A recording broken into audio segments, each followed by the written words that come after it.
어, 매일같이 반복되는 또 집회이다 보니까 때로는 내가 어느 동네 와 있는지도 모를 때가 있어요. 막 여기가 서울인지 대구인지 천안인지 광주인지 막 진짜 정신없이 아침 점심 저녁으로 돌아다니다 보면 우리 수행하는 우리 사역자가 이제 딱 데려다 주면 어떤 때는 이 지역이 어딘지도 모르고 막 마이크를 잡고 설교할 때가 있었는데 그 많은 집회 가운데 실은 이 에베네셀 교회가 뭔지 모르게 굉장히 기대가 되고 궁금하고 굉장히 제가 설레이는 마음으로 왔어요. 그래서 요즘에 제가 주일날 잘 안 나오거든요. 옛날에는 불과 얼마 전까지 작년 8월 셋째 주까지는 주일 월화 한 교회 수목금 한 교회 이렇게 해서 두 교회씩을 계속 집회를 이어갔었는데 이제 그 이후로는 제가 우리 교인도 계시지만 제가 주일날은 안 나오는 걸로 이렇게 했는데 그래서 이름만 되면 여러분 다 아시는 대형 교회들도 지금 계속 거절당하셨는데 에베네셀 교회는 제가 이상하게 기대가 되고 되게 궁금하고 또 하나님 명령을 받았어요. 저는 하나님 시키는 일은 무조건 하거든요. 에베네셀 교회를 위로하라. 사랑하는 귀한 사자 목사님, 우리 사모님에게 또 힘과 위로를 드리라는 하나님의 명령 붙들고 왔습니다. 오늘 전하는 자나 받는 자나 큰 은혜와 위로의 역사가 있을 줄 믿습니다. 제가 지금 실은 원래 큰 역사가 일어나려면 사탄과 마귀는 두려운 거예요. 그래서 원래 그런 거 있잖아요. 왜 주부들은 잘할 거예요. 내중 밥 잘하다가 귀한 손님 오신다고 그래서 이번만큼은 기필코 밥 잘해야지 그러면 그럴 때 꼭 코드를 안 꽂아. 그 취사를 안 누르고 그래가지고 우리 엄마 말이 성경에만 안 나왔지 거의 진리에 가까워. 우리 엄마가 그런다. 손님만 오시면 역사를 한다고. 꼭 좋은 일 일어나려면 꼭 이렇게 역사. 제가 내중 괜찮다. 어저께 우리 축구 성교회 새벽에 나가서 축구 2시간 반 뛰다가 갑자기 허리를 다쳐가지고 지금 막 서 있기도 겨우 힘들었는데 그래도 오늘 올라와 보니까 그래도 우리 주일 설교할 때 굉장히 힘들었거든요. 근데 그나마 다행. 그래서 오자마자 도착 호텔에 먼저 들어가서 욕조 있는지 먼저 우리 수행비서한테 확인하라고 그래서 도착하자마자 뜨거운 물 받아가지고 막 허리를 이렇게 지지고 왔는데 그래도 너무 괜찮은 것 같아요. 우리 그러니까 그렇다고 내가 막 억지로 아멘 해달라고 이렇게 얘기하는 건 아니에요. 예. 그러니까 이렇게 왔다는 것만 기억하시고 불쌍하게 느껴지걸랑 아멘 크게. 아까 기도하실 때 보니까 이거 좀 어려운 집회일 것 같은 느낌이 들어서 그래요. 여러분 크게 아멘 해주시고 서로 간에 은혜가 끼쳐지길 바랍니다. 혹시 찬양하는 자매님 혹시 우리 그 찬양 아나? 에베네셀 하나님 그 찬양 아나? 그럼 한번 그것 좀 한번 쳐주시고 우리 자막 좀 띄워줄 수 있어요? 우리 에베네셀 교회 왔으니까 갑자기 아까 무릎 꿇고 기도하는데 그 찬양이 막 생각나더라고요. 오늘 맥주 감사 주일이고 저는 이 교회 사정 우리 사자 목사님 또 어떤 목회 하시는지 제가 솔직히 잘 알지 못해요. 저는 교회 올 때 미리 막 짜거나 전화하거나 알아보거나 서로 막 논의하지 않거든요. 그러니까 진짜 알지 못하고 왔는데 그건 분명한 것 같아. 여기까지 인도하신 분 하나님의 은혜인 줄 믿습니다. 그 고백으로 오늘 은혜 받을 마음의 준비했으면 좋겠어요. 우리 에베네셀 하나님, 제가 이렇게 집회를 시작한 게 지금 몇천 번 집회 중에 처음이에요. 이것도 하나님의 역사인 줄 믿습니다. 하나님께서 우리에게 그 감사의 고백 받기를 원하신 줄 믿습니다. 찬양합시다. 사하신 하나님, 에베네셀 하나님, 살아계신 하나님,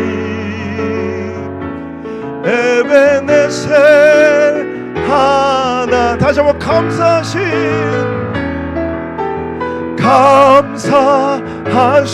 하나님,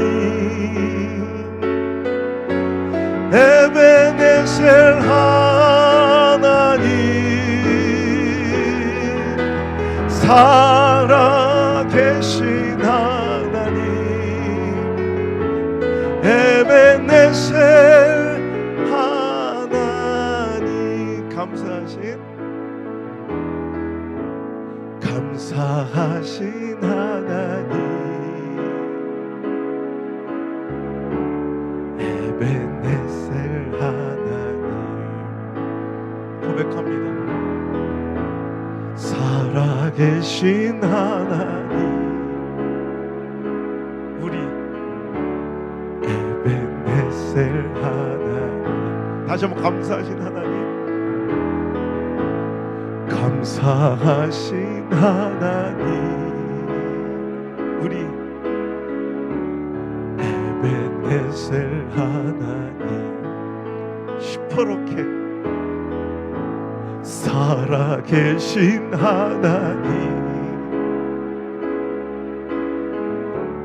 감사하셀 하나님, 여기까지 인도하셨네. 감사하신 하나님, 여기까지 인도하셨네. 살아계신 하나님, 감사하신 하나님, 에베네셀 하나님, 살아계신 하나님, 에베네셀 하나님, 감사하신 하나님, 에베네셀 하나님, 살아계신 하나님, 에베네셀 하나. 마지막으로 다시 한번 감사하신 하나님, 에베네셀 하나님, 살아계신 하나님, 에베네셀 하나님. 아버지 하나님, 오늘 이 고백처럼 여기까지 인도하신 분은 하나님이신 줄 믿습니다. 우리 에베네셀 교회를 오늘까지 보호하신 분은 하나님이신 줄 믿습니다. 이번 성회를 통해 시퍼렇게 살아계신, 여기까지 인도하신 그 하나님을 다시 한번 뚜렷이 바라보고 집중하는 시간 되게 하여 주옵소서. 염려, 근심, 불안, 그 모든 것들이 내 눈이, 내 마음이 상황을 보고 있기 때문입니다. 내 처지를 보고 있기 때문입니다. 형편을 보고 있기 때문입니다. 주여, 이제 영의 눈을 열어 보게 하여 주옵소서. 내 삶을 보호하시는 시퍼렇게 살아계신 그 하나님을 만나게 도와주시옵소서. 주여, 오늘도 성령 하나님의 부르심에 순종하여 우리가 이제 만남까지 순종하게 되었나이다. 이 만남의 순종만으로 다 되었다고 만족하지 않게 하시고, 이 만남을 만세전부터 계획하신 시퍼렇게 살아계신 그 하나님의 목적과 계획을 조금 더 훼손하지 않냐고 다 받아 취하여 누리는 우리 에베네셀 교회 될 수 있도록 축복하여 주옵소서. 주여, 저희들의 삶 가운데 영적인 한계, 육적인 한계 벽에 부닥쳐 옴짝달싹 못하고 두려워하는 자들이 있나이까? 이번 성회를 통해 능력받아 그 모든 한계의 벽들이 마치 여리고성처럼 와르르 무너지게 도와주시옵소서. 깊은 염려와 슬픔의 강과 늪에 빠져 허우적거리며 두려워 울고 있는 자들이 있나이까? 이번 집회를 통해 은혜받아 주여, 저들의 슬픔과 염려의 강과 늪이 마치 홍해처럼 쫙 갈라져 열려지게 하여 주옵소서. 인간의 방법과 한계로서 도저히 엉켜있고 꼬여서 풀리지 않는 삶의 문제, 영적인 문제 있나이까? 주여, 이번 집회를 통해 능력받아 그 엉켜있고 꼬여있는 삶의 문제, 영적인 문제, 관계의 문제들이 마치 실타래처럼 술술술 풀려지는 풀림의 은혜를 맛보게 도와주시옵소서. 주여, 주님의 말씀이 능력인 줄 믿습니다. 그 말씀이 들려지는 축복이 있게 하시고, 그 말씀이 믿어지는 은혜가 있게 하시고, 그 말씀 따라 순종하여 기적을 맛보는 에베네셀 모든 가족들이 될 수 있도록 인도하여 주옵소서. 주여, 이제 우리의 마음이 준비되었습니다. 말씀으로 찾아오셔서 우리의 생각과 우리의 마음과 우리의 삶을 온전히 통치하여 주시고 장악하여 주시고 간섭하여 주시옵소서. 나의 사랑 시퍼렇게 살아계신 한 채의 오차도 단 한 번의 실수도 없으신 우리 구주 예수님의 이름 받들어 감사하며 기도 올리옵나이다. 아멘. 할렐루야. 우리 가운데 역사하실 하나님께 기대하는 마음으로 감사의 박수. 오늘 주신 첫 번째 시간 말씀은 창세기 37장 18절로 20절까지 말씀입니다. 우리 빨리 읽고 하는 말씀 이 은혜 그대로 전환하겠습니다. 창세기 37장 18절로 20절. 자, 5초 드립니다. 창세기인데 뒤부터 찾는 사람들은 소망이 없는 거야. 앞에부터 찾아야지. 자, 읽겠습니다. 시작. 요셉이 그들에게 가까이 오기 전에 그들이 요셉을 멀리서 보고 죽이기를 꾀하여 서로 이르되 꿈꾸는 자가 오는도다. 자, 그를 죽여 한 구덩이에 던지고 우리가 말하기를 한 짐승이 그를 잡아먹었다 하자. 그의 꿈이 어떻게 되는지를 우리가 볼 것이니라 하는지라. 아멘. 자, 오늘 하나님께서 우리에게 역사하실 줄 믿습니까? 3일간의 성회 가운데 여러분 풀림의 역사, 풀림의 은혜 일어날 줄 믿으십니까? 여러분 제가 보니까요, 우리 아버지 목회 한 40년을 제가 지켜보고요, 제가 담임하며 목회를 20년 가까이 해보면서 회복되고 역전되고 풀려지는 놀라운 은혜의 역사들의 현장을 제가 지켜보면서 공통점을 발견했습니다. 하나님께서 회복시킨 자는 그냥 곰처럼 미련하게 끝까지 참고 인내하는 자. 여러분 시간이 지나면 모든 실패는 성공의 어머니가 아니에요. 실패는 실패일 사람들이 더 많다는 거예요. 실은 실패와 아픔이 역전되고 회복되어 놀라운 기적의 재료로 사용되고 간증의 재료로 사용되는 사람은 공통된 특징이 있는데, 하나님께서 어떤 방식, 어떤 방법, 어떤 통로이든 간에 말씀을 들려주시더라는 거예요. 여러분 말씀이 들린 하나님이 그의 삶에 개입하실 때마다 말씀이 들려지는 은혜, 여러분 이게 바로 축복이에요. 여러분 이번 집회 가운데 하나님께서 나를 향해 하시는 그 말씀이 들려지고 심장에 새겨지면 기적이 일어납니다. 여러분 여러 모든 말씀 다 들을 거 기억할 필요도 없고 여러분 기억도 안 날 거예요. 그런데 딱 하나 하나님 나에게 주시는 그 말씀이 쩌렁쩌렁 내 심장을 뛰도록 울려지고요, 내 심장 가슴팍에 새겨지는 그 순간 우리의 삶은 역전될 줄 믿습니다. 뒤집어질 줄 믿습니다. 말씀이 들리는 그 축복이 있기를 주 여러분 축원합니다. 회복하고 역전하는 하나님께서 그 문제와 삶 가운데 개입하는 사람들은 반드시 어떤 방법과 수단이든 하나님 말씀을 들려주실진데, 이번 성회가 그런 수단과 통로가 되기를 주의 이름으로 축원합니다.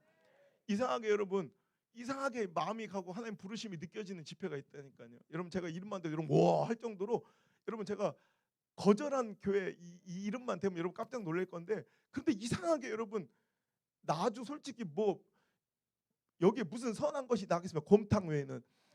근데 여러분 이상하게 끌리고, 나 목사님 알지도 못하는데 이상하게 목사님 딱 부르시면 제가 뭐 이런지 하에 그럼 무조건 예 가겠습니다 말씀드렸던 건 어떤 상황과 처와 대접이 아닙니다. 오늘 하나님의 명령과 성령의 감동이죠. 그다음에 이 가운데 오늘 목사님이 고맙기도 하면서 첫 번째 말씀, 목사님 이렇게 바쁘신 분 모셔놓고 고맙기도 한데 송구한 마음이 같이 동시에 든다고. 왜냐하면 이렇게 성도들이 잘 모이지 않고 많이, 내가 걱정하지 마시라 했어요. 하나님이 이런 천국 잔치를 여셨을 때는 반드시 주인공이 있습니다. 한 사람 주인공 말씀. 여러분 제가 지금 이 자리에서 제가 막 흥분하면 또 그 간증할 수도 있어. 문 잠고 아무도 오늘 밤 12시까지 못 나갈 수 있어요. 여러분 이런 말 같지도 않은 저 같은 놈도 하나님께서 말씀 한 방에 뒤집어서 사용하시더라니까. 그 말씀이 오늘 들려지길 바랍니다. 그 말씀이 들려. 여러분 작년에 7월 오늘 며칠? 7월 4일 날 작년에 뭐 하셨어요? 생각 안 나죠? 왜냐하면 별 특별한 일이 없었기 때문에 그래. 여러분 그런데 우리 인생에 잊을 수 없는 해와 날이 있어요. 그죠?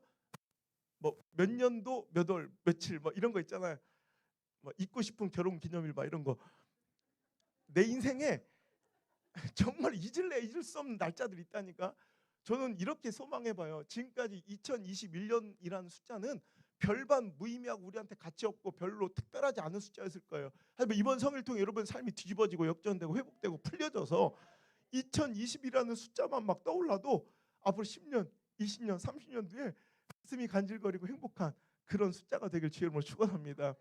여러분 오늘 그 기대하는 만큼 아까 목사님 기도하신 대로 정말 굶주린 마음으로 가난한 심령으로 나 하나님께 구하면 하나님께서 그 구하는 간절한 만큼 은혜를 부어주시더라고. 오늘 그 은혜를 채워가시길 주님으로 축복합니다. 저 같은 놈이 저는 오늘도 오면서 그런 생각 들어요. 어쩌다 저 같은 놈이 이렇게 사용되고 있을까 생각하면 전 꿈 같은, 오늘도 꿈꾸는 것 같아. 여러분, 우리 하나님 정말 대단하신 분이에요. 그래서 제가 제 트레이드 마크가 돼버린, 어느 순간 안우성 목사를 검색하면 가장 먼저 이게 뜬다는 검색창에 시퍼렇게 살아계신 하나님. 어느 순간부터 안우성 목사 하면 떠오르는 연관 검색이 여러분 시퍼렇게 살아계신 하나님을 증거하는 자가 제가 됐다는 게 제가 얼마나 행복하고 감사한지 몰라. 여러분, 물론 어떤 분들은 제가 이 시퍼렇게 살아계신 하나님이라는 제목으로 주장해서 책을 냈더니 특히 합동 측에서 그런 분들이 많아. 경망스럽게 시퍼렇게가 뭐냐, 우리 하나님께. 시퍼렇게가 뭘 어때서? 그리고 우리 하나님이 언제는 죽었더냐, 왜 살아계시다고 그러냐, 뭐 이렇게 딴지를 거는 분들에게 저는 대놓고 제가 질문했어요, 방송에서. 그렇다면 좋습니다. 당신의 하나님 정말 시퍼렇게 살아계십니까? 되묻고 싶은 거예요. 여러분, 물론 외국의 서양의 개념에서는 컬러에 대한 그 이미지가 있는데, 블루라는 컬러는 외국 서양에서는 뭔가 우울한 감정을 대변하는 색감이라면 우리 한국에서는 달라요. 여러분, 서슬이 퍼렇다 들어보셨죠? 날이 시퍼렇게 살아있다 들어보셨죠? 우리나라에서 블루의 컬러는 뭔가 날선, 그리고 뭔가 권세, 뭔가 살아있음에 대한 가장 적나라한, 가장 원색적인 표현과 여러분 은유법이 바로 이 블루 컬러예요. 그래서 서슬이 퍼렇다 할 때 서슬이 뭔지 알아요? 서슬이라면 아주 날카로운 철끝 있죠.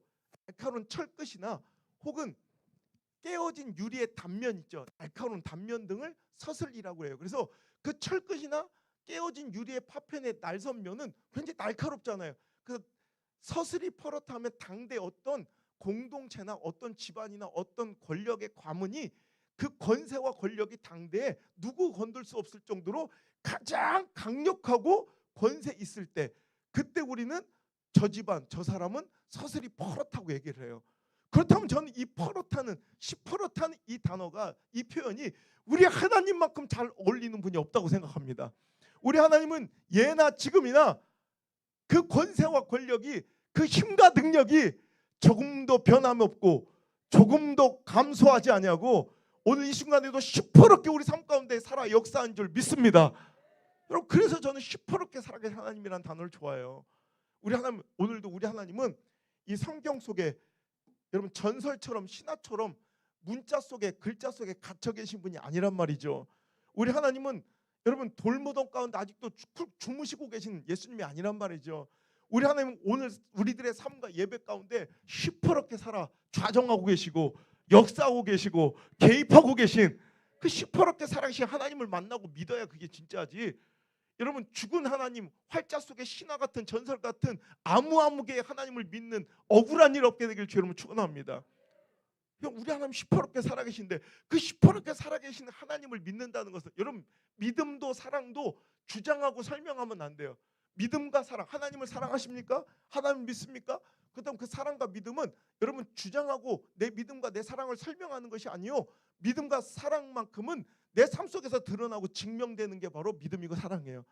여러분, 사랑하면, 그렇죠, 사랑하면 내가 굳이 설명하고 주장하지 않아도 사랑하는 사람들은 보인다니까. 누님 사랑해봤죠? 진달래 누님 사랑해봐서가 아니라 아주 먼 옛날, 아주 먼 옛날 이제 물레방앗간 가고 보리밭 뛰어다닐 때 사랑에 빠진단 말이에요. 그러면 희한한 일이 벌어져요. 내가 한마디도 얘기 안 했는데 친구들이 알아. 그죠? 사랑에 빠진 사람은 뭔가 있나 봐. 그러면 친구들이 물어본다. 어머 기집애, 너 연애하는구나 이런다. 그러면 이제 물어보는 거지. 아니 너 누구한테 들었냐? 마치 무당집 딸년처럼 기가 막히게 하는 거야. 그럼 그 친구가 뭐라고 그래요? 아이고 누구한테 듣긴 이년아, 네 얼굴에 써있어 이래. 희한한 거야. 그죠? 여러분, 사랑에 빠지면 내가 어찌 막 말하지 않아도 드러나는, 우리 세상에 숨길 수 없는 세 가지가 있다고 그러죠. 애취, 재채기, 그리고 가난, 사랑. 뭐 처음 들어본 얘기요?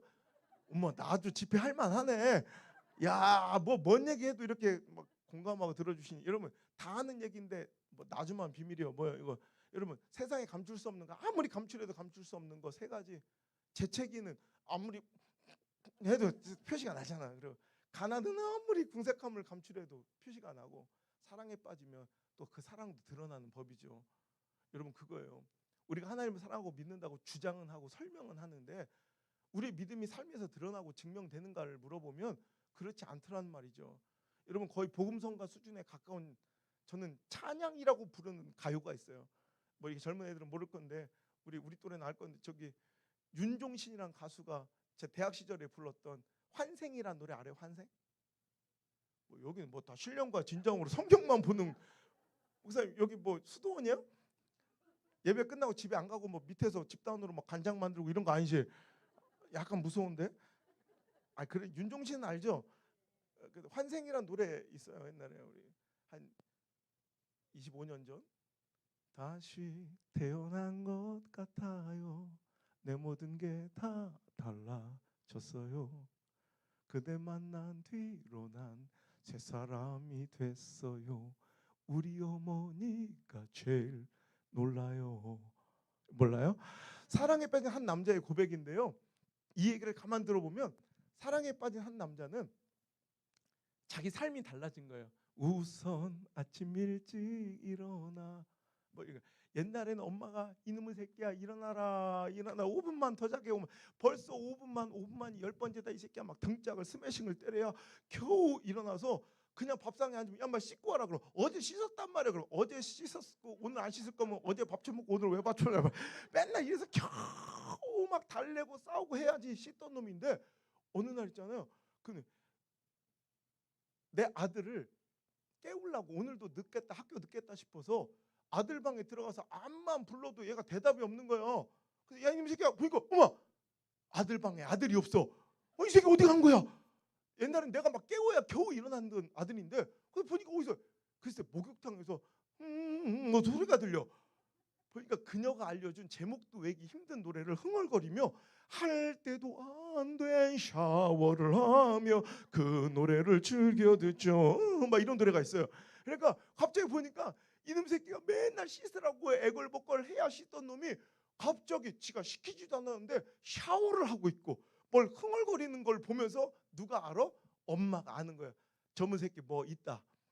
그래서 사랑에 빠지면 나의 가장 가까이 있는, 나를 가장 잘 아는 사람부터 그것이 발각되고 들켜지는데, 야 얼마 전에 한 교회 안수 집사님은 이번에 은혜를 많이 받고 전도를 하기로 결심해서 26년 다니는 그 회사에서 자기 동료한테 우리 교회 한번 다니자 이렇게 얘기를 했더니 그 친구가 에? 너 교회 다녔냐? 이러더래. 야 어떻게 이렇게 발각 안 되고 26년을 교회를 조용히 다녔는지 참 신기할 따름이에요. 우리의 삶도 그렇지 않습니까? 전혀 하나님에 대한 믿음이 드러나지 않고 발각되지 않는, 이거는 가짜 믿음일 수 있어요. 다시 태어난 것 같아요. 거듭남. 내 모든 게 다 달라졌어요. 성화.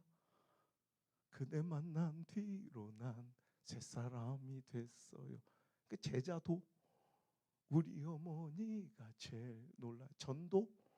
이렇게 이어지는 게 가장 멋진 믿음의 성숙의 과정이 아닌가. 근데 내가 예수 믿는 걸 아무도 알지도 인정하지도 못한 채 나는 주구장창 내가 하나님을 믿다고 주장하고 있는 우리들이라면, 이제는 하나님을 믿는 그 믿음과 사랑이 드러나고 삶 가운데 증명되고 나타내어지는 에베네셀 모든 가족들이 주님을 축원합니다.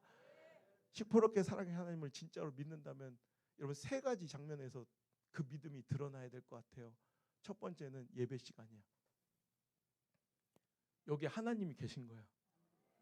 여러분 하나님이 시퍼렇게 사랑의 그 하나님이 만군의 여호와 온 우주 만물의 창조자가 여기 와 계신 거야. 그분의 제가와 허가 한마디면 우리 인생이 뒤집힐 수 있는 나의 모든 통수권자가 여기 계신 거야. 그럼 여러분 이렇게 있을 수 있을까요? 아마 가슴이 파닥파닥 뛰고 막 여기에 BTS 응? BTS B만 와봐. 여기 도대체 뭘 해야지 반응을 하는 거예요? 어려운 집회가 되겠네. 송가인? 남진? 나오나? 하여튼 누군데 한번 생각해봐. 하여튼 여러분 그 있어요. 옆에 연예인 한 명 뭐 별로 평소에는 관심도 없고 이름도 몰라.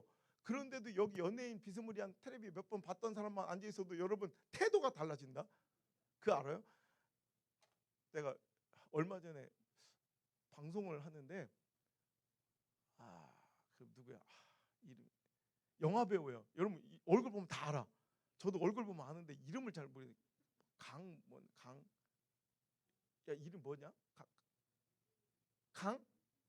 강신일이란 영화배우 알아요? 태양의 후예나 뭐 저기 옛날에 강철중 공공의 저 이런 데서 약간 반장님이나 아버지 역할로 많이 나오시는 분 있잖아요. 뭐 이름도 몰라 나는. 근데 그분을 만났다? 언제부터 내가 그 사람 팬이야. 저 팬이에요. 나 사진 찍고 있더라. 나 이름도 모르니까 팬은 아닐 거 아니야. 지금도 이름도 모르는 걸. 근데 여러분 그렇다. 별로 관심도 없고 잘 알지도 못하고 얼굴만 화면에서 봤으면 만나면 팬 된다. 여러분들 여기에 별로 좋아하지도 않았던 여기 뭐 연예인 한 명만 와서 있어도 여러분 대본 티난다. 이렇게 볼 때 이렇게 막 의식한다고. 근데 우린 예배 시간에 전혀 그 하나님을 의식하지 않고 기대하지 않는, 정말 이것이 여러분이 정말 감정을 잘 숨겼다면 여러분 메소드 연기자예요. 여러분 여기 하나님이 와 계신 거예요. 근데 세상 사람들이 드리는 그 제사와 다름없이, 죽은 자를 제사하는 그 사람들의 모습과는 다름없이 전혀 기대감도 설렘도 없이 오늘도 여러분 이 자리에 앉아있는 우리들이 과연 하나님을 믿는지 하는 거예요. 오늘 여러분 시퍼렇게 살아계시고 오늘 그분의 제가 한마디면, 그분의 허락 한마디면 우리 인생이 송두리째 변할 수 있는 그분이 와 계세요. 그분을 기대할지어다. 축제 같은 기대의 설레임으로 가슴 펄떡펄떡 심장 터지는 소리가 내 귓구녕에 들릴 정도로 여러분 기대하는 예배를 드리시길 바랍니다. 시퍼렇게 사랑하시는 하나님을 믿는다면 두 번째로 아무도 보지 않는 가운데 그 믿음이 증명돼야 돼.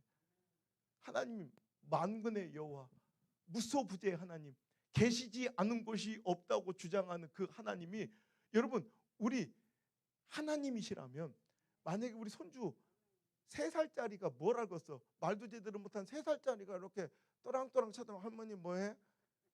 3살짜리 4살짜리만 이렇게 쳐다보고 있어도 그 눈알이 의식돼서 못하는 행동들이 있어. 그래 안 그래요?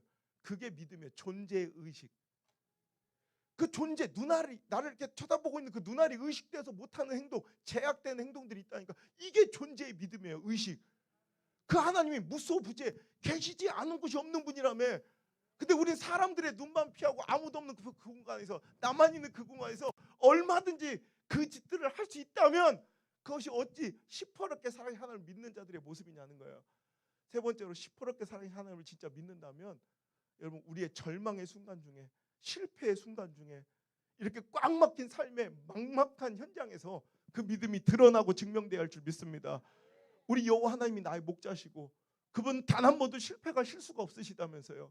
오늘도 아무리 내 삶이 사망의 음침한 골짜기에 발딛고 있을지라도 나를 인도하고 계신 분이 시퍼렇게 살아계신 하나님이신데 왜 절망하고 낙심하냐는 거예요. 결국 그 끝은 푸른 초장일 것이고 쉴만한 물가일 것을 믿고 우린 기대하고 찬양하고 소망하며 나아가야 될 줄 믿습니다. 오늘도 여러분 시퍼렇게 살아계신 하나님은 내 주장이나 설명이 아닌 우리의 삶의 믿음의 증명으로 드러나길 우리 하나님 간곡히 원하실진데, 여러분 시퍼렇게 살아계신 그 하나님, 여러분 하나님 되시길 바랍니다. 그 하나님이 너미 하나님, 책에서 읽은 하나님, 어떤 유명인의 간증의 하나님이 아니라 우리 에벤네셀의 하나님 되길 바라고, 우리 가정의 하나님 되길 바라고, 우리 자녀들의 하나님 되시길 주 여러분 축원합니다. 여러분 그래서 제가 오늘 가지고 나온 첫 번째 말씀이 그거예요. 내 생각대로 되지 않는 건 참 멋진 일이다. 생각대로 되지 않는 건 참 멋진 일이다. 여러분 불쾌한 제목 아니에요? 우리 이성적인 생각과 관념으로는 내 생각대로 되지 않는 것은 참 불쾌하고 짜증나고 실망스러운 일이다. 이게 문맥상 맞는 말 아니겠습니까? 그죠? 제가 대구의 한 교회 집회를 갔더니 거기 담임 목사님이 통합지 큰 교회인데 서울대 출신이시더라고. 제가 이 책으로 딱 내고 나서 바로 첫 번째 집회였던 걸로 기억하는데, 그랬더니 그 목사님이 이 말씀 본문을 읽으시고, 자 오늘 주신 제하의 말씀 가지고 이제 생각대로 되지 않는 건, 근데 그 다음부터 못 읽으셔. 근데 저를 자꾸 이렇게 흘끔흘끔 쳐다보면서 이게 맞냐고 자꾸 되묻더라고요. 주보가 미스프린트 된 줄 알고, 왜냐면 말이 안 되잖아. 내 생각대로 되지 않는 건 슬프고 짜증나고 불쾌한 일이 돼야 되는데 어찌 보면 내 생각대로 되지 않는 건 참 멋진 일일 수 있는 것이, 여러분 생각해 보세요. 그 실패했던 그날, 좌절했던 절망했던 그날, 꽉 막혔던 그날, 답답했던 그날, 외로웠던 그날, 무참하게 짓밟혔던 서러웠던 그날 아멘 할 때까지 할 거예요. 이런 우리 진짜 곤란하게 설교가 늦게 끝나고 뭐 누가 잘못했니 네가 잘못했니 내가 잘못 할 거 없이 여러분 그날 그 약함과 그 가난과 그 실패와 그 시련과 그 절망 때문에 저 여러분이 오늘 이 자리에 이 모습으로 있지 않습니까? 어찌 보면 내 생각이 깨어지고 내 예상이 빗나가고 내 뜻이 꺾여졌을 때 이루어졌던 내가 꿈꾸지도 생각하지도 못했던 놀라운 하나님의 계획과 역사들이 오늘 우리들을 만들었다는 거예요. 여러분 그 삶을 기대하시길 바랍니다. 오늘 제 예화를 제 간증을 여러분 앞에 내어놓으려고 하는데 야 안우성은 저놈은 저렇게 살았구나라고 듣고 앉아있지 말고 여러분도 그 시퍼렇게 살아 하나님 만났던 주인공들이에요. 오늘 이 말씀 이 간증이 강한 충격이 됐으면 좋겠어요. 정신을 반짝 나게 해서 여러분 다시 영적 충격을 통해서 다시 시퍼렇게 살아가신 그 하나님과의 따끈따끈한 교제와 사랑이 다시 한번 행복하게 여러분 회복되길 주님으로 축원합니다. 뭐 다니엘 기도를 통해서 들으신 분들도 계시겠지만 뭐 그래도 전 믿어 의심치 않으면 다 잊어버렸을 거라고.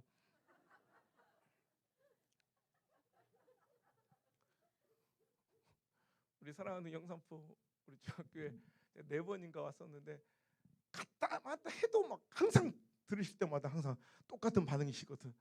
난 나주는 이런 곳이라고 믿습니다. 똑같은 여러분.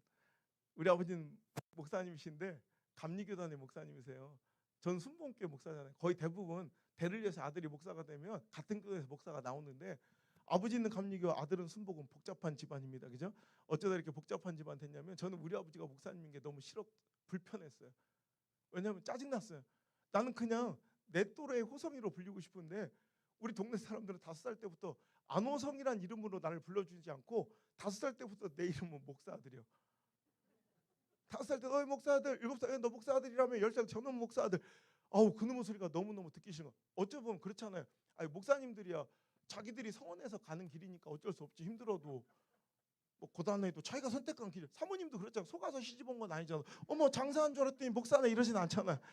어쩔 거예요. 자기가 선택한 길이가 힘들어도 뭐 눈물 나도 가야지. 근데 그 자식들이 문제예요. 자식들은 자기 선택이 아니거든. 아 그렇죠. 내가 뱃속에서 서원을 했어요. 하나님께 결단을 했어요. 나도 피해자요. 태어나 보니까 나도 황당해. 나도 그때 알았어요. 우리 아버지가 목사인 걸. 근데 사람들은 그것을 모르고 자꾸 저한테 엄청난 기대감과 이런 부담감으로 저를 짓눌러서 우리 아버지가 목사님이지 내가 목사가 아니잖아요. 그러니까 저는 이 불편한 삶 가운데 특히 우리 아버지는 시골에서 목회를 많이 하셔서 이제 은퇴하실 때까지 농어촌에서 목회를 하셨기 때문에 또 도시하고는 또 달라서 온 동네 사람이 다 아니까 이게 너무 불편한 거예요. 그러니까 저는 하루라도 빨리 목회자를 탈출해서 정말 난 어떤 분야든 내가 성공할 자신이 있었기 때문에 저는 어떤 분야든 내가 성공하고 잘 돼서 내 새끼만 챙기고 내 가족만 돌보는 게 내 꿈이었다니까. 그러니까 저는 지금도 30년 제가 졸업한 학교에서도 저를 다 기억할 정도로 저는 유달스럽게 공부를 잘하고 특별한 사람이었어요. 그러니까 선생님들이 아직도 30년 전 40년 은사님들이 저를 아직도 기억해요. 그분들이 기억한 안호성이라는 학생은 다 서울대 나와서 판검사쯤 돼 있을 거라고 다 기대하시는 그런 학생들. 야 니들 어떻게 이렇게 젊은 애들이 그 의심과 불신이 가득 차가 야이씨 열받아 죽겠네. 지금 대한민국 코로나가 문제가 아니야. 내가 볼 때 이 불신의 풍조가 문제예요. 눈알에 의심이 가득 차서 야 뒤에는 몰라 봐라. 내 눈알에 총기가 있나 없나 저 알지도 못한 것들이죠. 여러분 제가 한 도시 연합성을 이렇게 인도하다 보면 가끔 선생님들이 찾아오실 때가 있어요. 선생님들이 오셔가 제가 이제 충청도 청주에서 마지막 이제 학업을 마쳤기 때문에 그쪽 지역에 연합성을 하다 보니까 그 포스터를 보시고 또 지역에 그냥 일반 방송에도 제 광고가 이렇게 나왔대요. 그 스쳐가는 그 화면을 보시고 저를 기억해내신 중학교 때 은사님이 글쎄 교회를 찾아오신 거예요. 그 집회 장소에. 근데 그분은 교회를 한 번도 다닌 적이 없으니까 선뜻 교회 안으로 들어오신 못한 채 바깥에서 이렇게 서성거리시니까 주최 측에서 강사님 누가 손님이 오신 것 같으니까 한번 나가보시라고 그래서 내려가 봤더니 백발이 허연 한 노인분이 내 선생님이라고 주장을 하고 계신 거야. 전 전혀 생각이 안 나는데 얘기를 나누다 보니까 우리 선생님이 맞아. 내 출신 학교와 에피소드를 다 맞추시더라고. 그때서야 제가 자기 제자인 게 확신이 서져 갑자기 내 가슴팍을 막 후려치면서 그렇게 서럽게 우시는 거예요. 야 이놈 새끼야, 네가 어쩌다 이놈아 판사가 안 되고 이 새끼야 검사가 안 되고 이놈아 목사가 되어서 왔느냐 그러면서 인생 조졌다고 그렇게 슬피 우시는 거예요. 교회를 안 다닌 분의 입장에서는 목사는 저 판사 검사 한참 아래 장사 농사 다음이 목사예요. 그러니까 그분이 보이기엔 실패한 인생처럼 보였는지 안타깝고 정말 뭔가 불쌍했는지 자기 제자 어떻게 먹고 사는지 궁금했던가 난생 처음으로 교회라는 곳에 와가지고 예배를 드리신 거야. 제가 창피해 죽을 뻔했잖아. 제가 뭐라 외치니까 수천 명 모여있는 분들이 아멘 아멘 하니까 여러분 기분이 좋아진 거예요. 뭔지 자세히는 몰라. 자세히 모르지만 뭔가 잘 풀린 건 알아. 내 제자가 뭔가 얘기할 때마다 수천 명이 막 아멘 아멘 해주니까 얼마나 선생님 기분이 뭔가 모르지만 자세히 모르지만 뭔가 잘 풀린 거야. 아 우리 선생님 여기 안 오신 게 얼마나 다행인 줄 몰라. 아멘도 더럽게 안 하는데 여기 와서 막 우리 선생님 울다 가실 뻔해서. 근데 거기는 분위기가 사뭇 달랐다고. 뭐 말할 때마다 아멘 아멘 아멘 하니까 기분이 좋아진 우리 선생님이 자기 제자를 도와주고 싶은 마음 굴뚝 같은데 뭘 알아야지 도와주시지. 어제까지 절 갔다 오신 분이 뭐라 그랬어요. 그러니까 내가 뭐라고 그랬지니까 수천 명이 아멘 다 끝났는데 자꾸 누가 저 구석장에서 엇박자로 옳소 잘한다 내가 창피해 죽을 뻔했어. 그러니까 우리 선생님이요. 그러니까 다른 사람들은 제가 뭐가 될 거라고 기대했는지 모르겠지만 저는 한 번도 장래 희망에 한 번도 전 직업을 적어본 적이 없더라고요.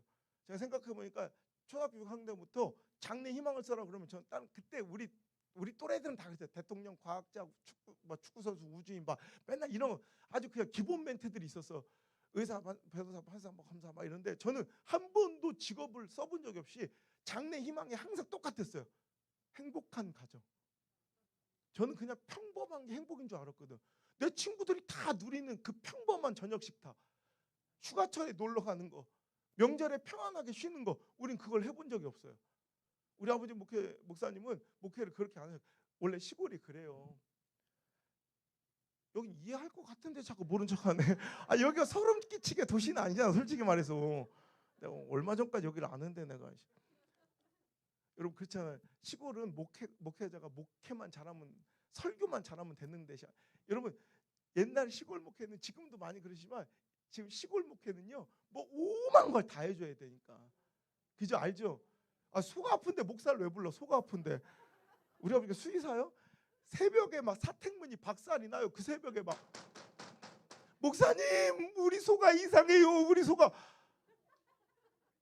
나는 지금 그때 지금 초등학교 1학년짜리도 너미 집에 놀러 가면 전화해본다.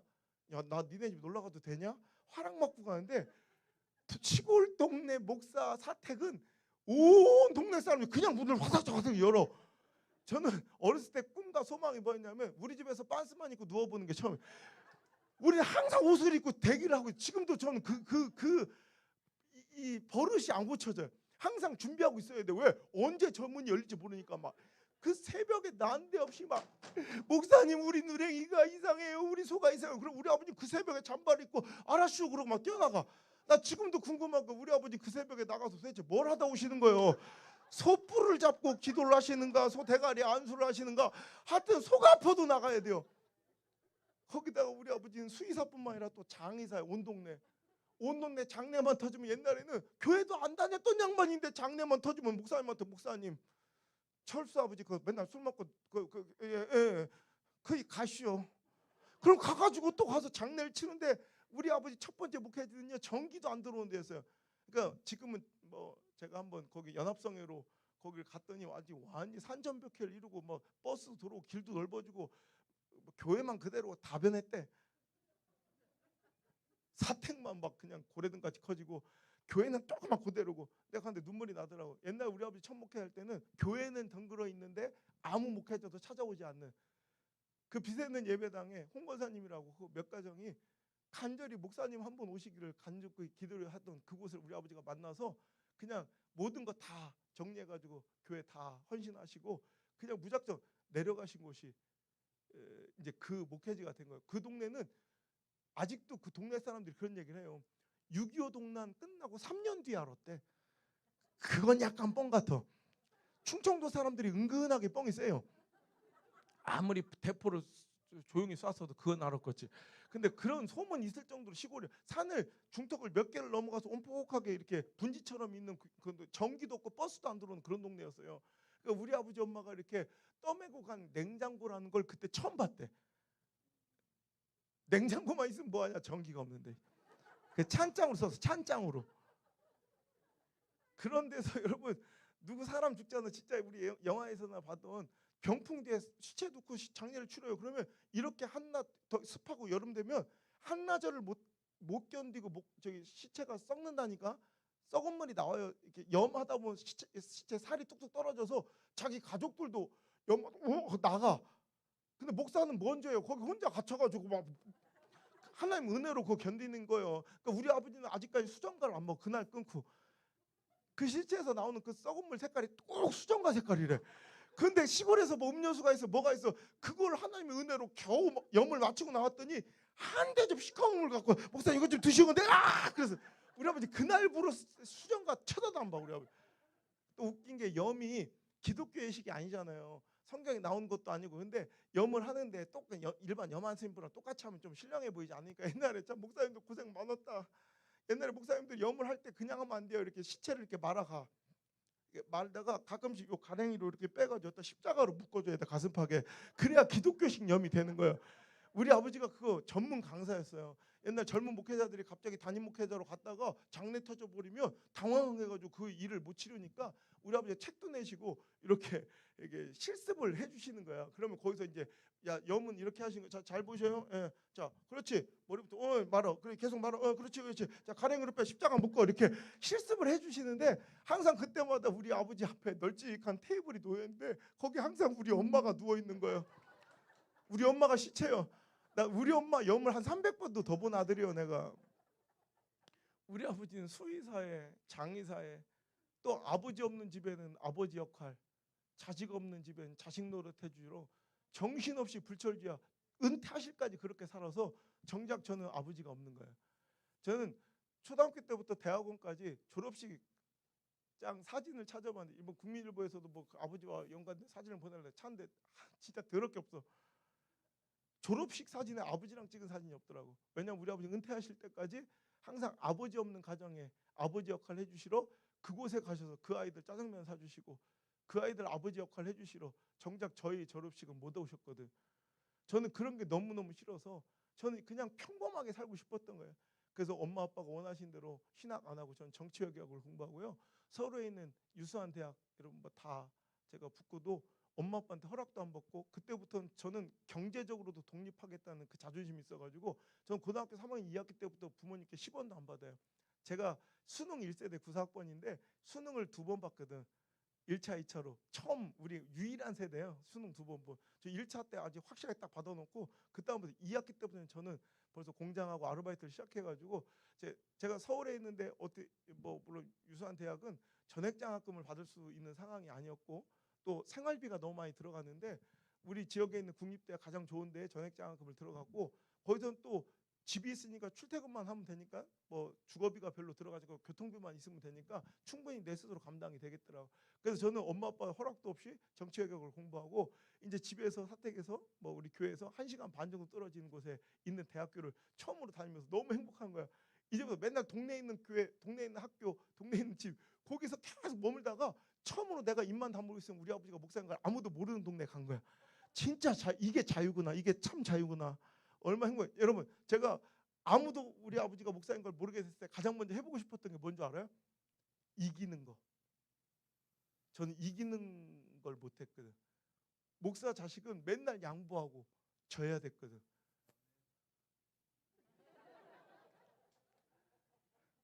진짜 서러웠어요.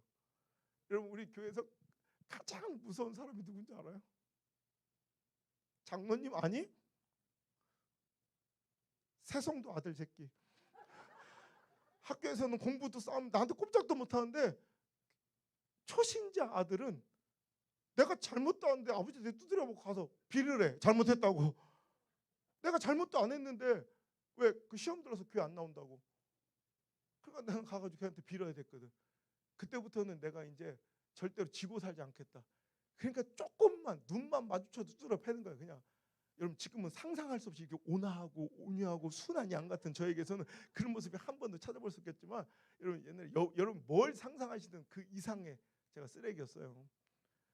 또 그것이 또 목회에 또 좋은 또 소재도 되고 재료도 되는 게 내가 지난주 제주도에 있었거든. 제주도 며칠 이렇게 있다가 우리 집사님들 갔는데 거기서 뭔가 하여튼 그 동네 뭐 안 좋은 사람들하고 이렇게 시비가 붙었는데 내가 딱 우리 집사님들이 나왜 나를 내밀어 자기들이 해결해야지. 우리 목사님 어떤 분이신지 알아? 이 새끼들 막 여러분 혹시 보신 분 있나 모르겠다. TV는 사랑의 식구라는 그 프로그램 알아요? 거기서 보면 가수 홍경민 알아요? 뭐 젊은이들 모를까 홍경민 알아 혹시? 홍경민이란 가수가 자기 인생의 영웅이라고 절망에서 희망으로 자기 인생 가장 어두운 곳에서 밝은 곳으로 인도해 준 자기 인생의 영웅이 계시다고 그러면서 찾아온 한 목사가 있는데 그게 바로 저예요. 그래서 막 무슨 사건만 터지면 내가 혼자 와서 다 싸움으로 다 해결해 주고 자기가 너무 술이 먹고 싶으면 기숙사 창살을 그 셋톱으로 끊어가지고 탈출시켜서 소각장에 그 벽돌을 뜯어다가 편의점에서 삼겹살을 사서 전공책을 태워가지고 삼겹살을 구워주시던 그게 저예요.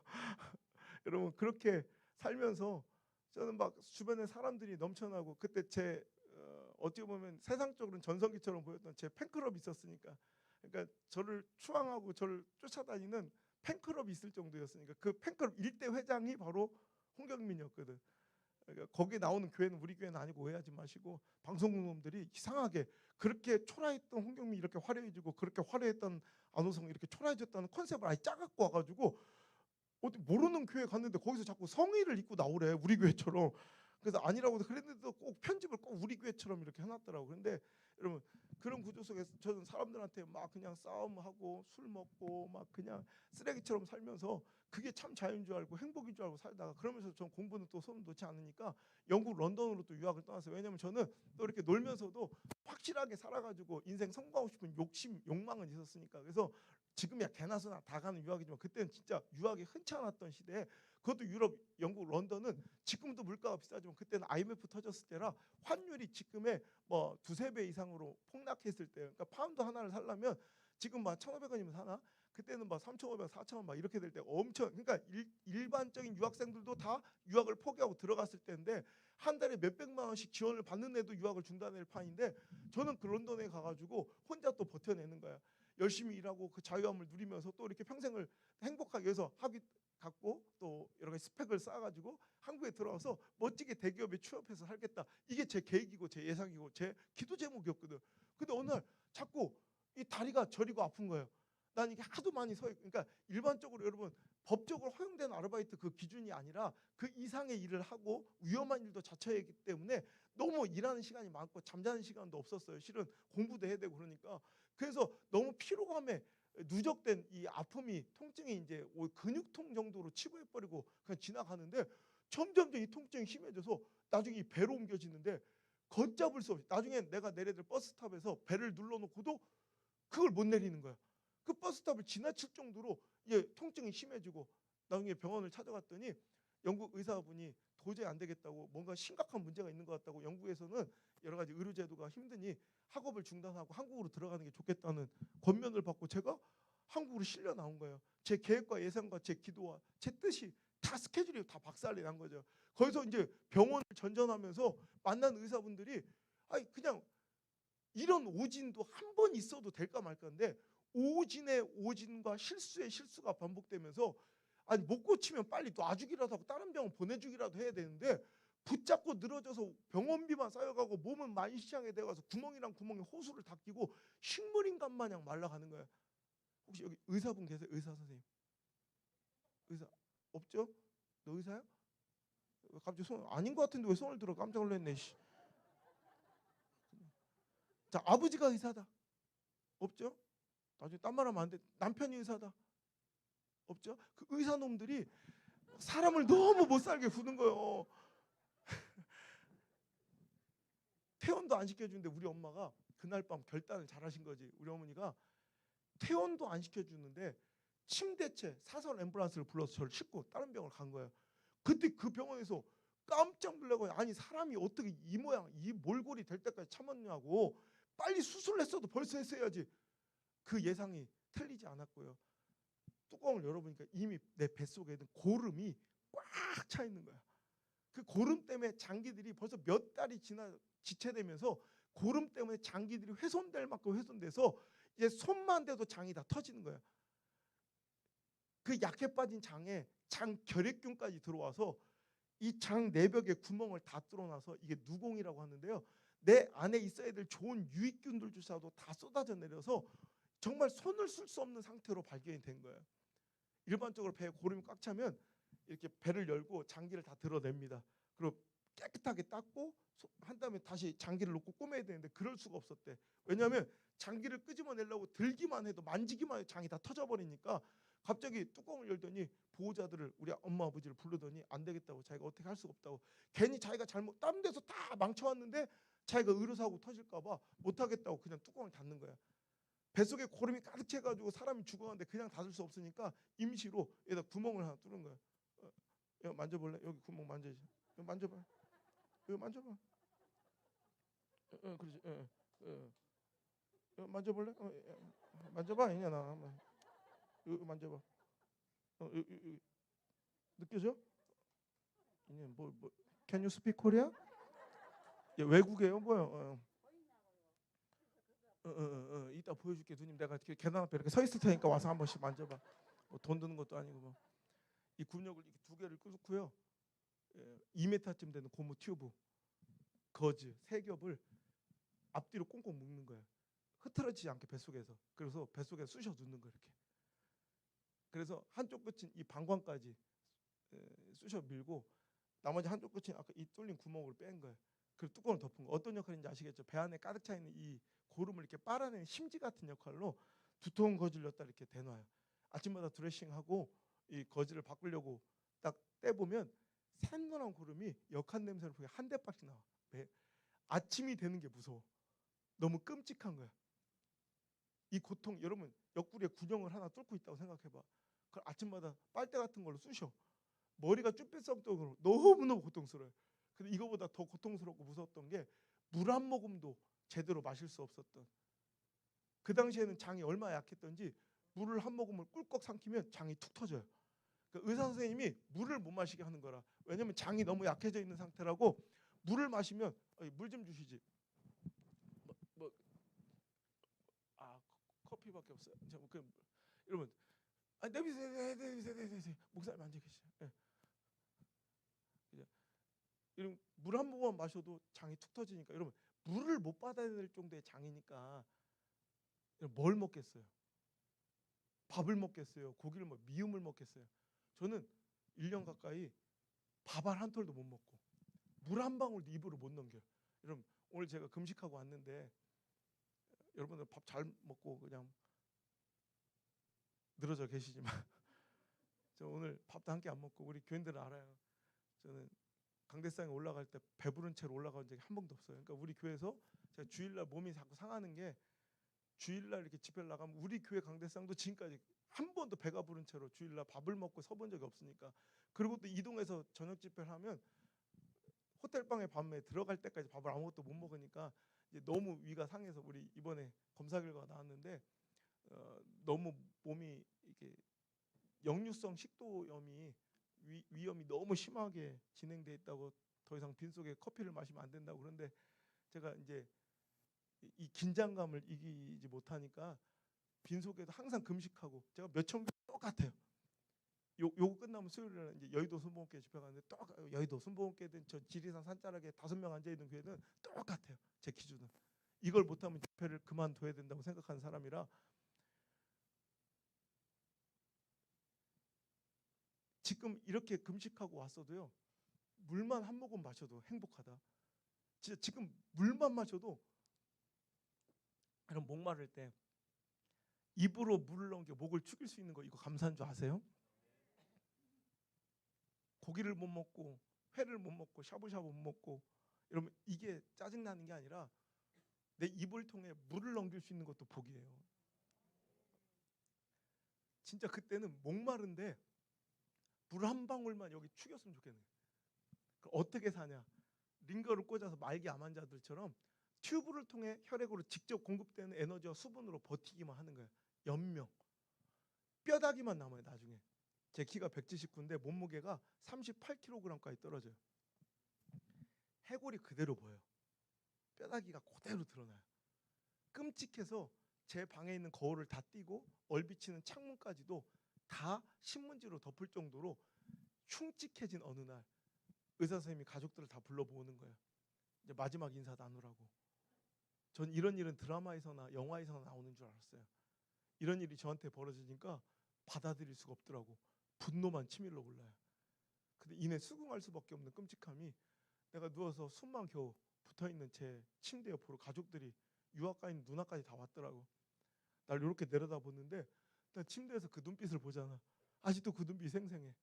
내가 한 번도 일전에 보지 못했던 극도의 슬픔과 두려움과 절망이 가득한 눈으로 나를 내려다보는 그 눈빛을 보는 순간 가슴이 철렁해. 누구도 입 벌려서 나 죽는다는 얘기 안 하는데 내가 알겠더라고. 내가 죽는다는 걸. 이 침묵만 흐르고 있는 그 병실을 우리 아버지 갑자기 팍 열고 들어오시더니 죽음을 기다리며 이 끔찍한 몰고 가리려고 턱 밑까지 하얀 시트를 항상 이렇게 덮어놨거든요. 그 시트를 갑자기 확 걷어버리고 이 풍퍼짐한 환자복을 확 벗겨버리니까 앙상한 뼈다귀만 남은 미라 같은 해골바가지 같은 죽어가는 아들의 모습이 적나라하게 흉물스럽게 그대로 드러나는 거예요. 팬티 한 장만 입고. 그때 우리 아버지가 어디서 갖고 오셨는지 카메라 하나로 이 다 죽어가는 그 아들의 끔찍한 몰골을 카메라에 담기 시작하는 거예요. 착각, 착각, 착각. 그 강했던 우리 아버지가 소리 없이 눈물만 줄줄 흘리시면서, 저는 우리 아버지 눈물을 그날 처음 봤어요. 저한테 숨기시려고 카메라로 눈을 가렸는데 셔츠로 눈물이 툭툭툭 떨어지시더라고요. 필름 한 통 다 닳도록 연신 셔터를 누르던 그 아버지가 저에게 그 카메라를 내미시면서 하신 말씀이, 호성아, 너 안 죽어. 호성아, 너 절대 안 죽어. 그러니까 얼른 일어나서 이거 가지고 우리 하나님 살아계신 거 간증하며 살아다오. 그 말씀이 얼마나 감사한지 아버지가 아들한테 주시는 위로의 말씀으로 들리지 않고요, 진짜 우리 하나님께서 나에게 주시는 소망의 약속으로 들리는 거예요. 얼마나 감사한지. 저는 굉장히 보수적인 신앙의 이런 분위기 속에 자라나서 여러분처럼 이렇게 아멘하고 이런 걸 잘 못했던 사람이에요. 그런데 너무 상황이 절박하니까 그냥 내 모든 온 힘을 모두서 아멘을 외치는 거야. 근데 실상은 그렇지 못한 게, 난 손을 번쩍 올리고 아멘 했다고 생각했는데 실상은 내 힘으로는 이 얇은 히트 하나도 끌어올릴 수 없는 그 연약함에 손이 벌벌벌 떨리면서 이만큼밖에 안 올라가고, 나는 병실이 떠나갈 정도 소리를 외쳐 아멘을 외쳤다고 생각했는데 실상은 입술이 다 붙어가지고 채 벌어지지도 않는 새어 나오는 심소리 마냥 아멘, 아멘 하고 있었던. 근데 새어 나오는 심소리 같은 아멘의 고백에도 우리 하나님 찾아오셔서 역사해 주시는데, 그 신유의 손길이 내 오장육부를 만지시는데, 정말 저는요, 의학적으로는 절망이고 의학적으로는 끝난 싸움인데 희한하게 저한테는 희망의 빛이 보이며, 그날 밤에 하나님께 기도하기를, 하나님 저 살려주세요. 아니, 저 살려주실 줄 믿습니다. 저 살려만 주시면 제가 주의 종이 되어 주의를 하겠나이다. 그 약속과 서원과 기도를 하나님께서 그날 밤에 받으셨다는 확신이 드는 거예요. 오늘 밤 여러분의 기도가 그 확신의 기도가 되길 바라고, 하나님 받으시는 서원 되길 주의 이름으로 축원합니다. 그 다음 날부터 그래서 그런가 얼마나 몸이 가뿐하고 마음이 가뿐한지 저는 이게 플라세보 효과, 긍정의 위약 효과라고 생각한 거야.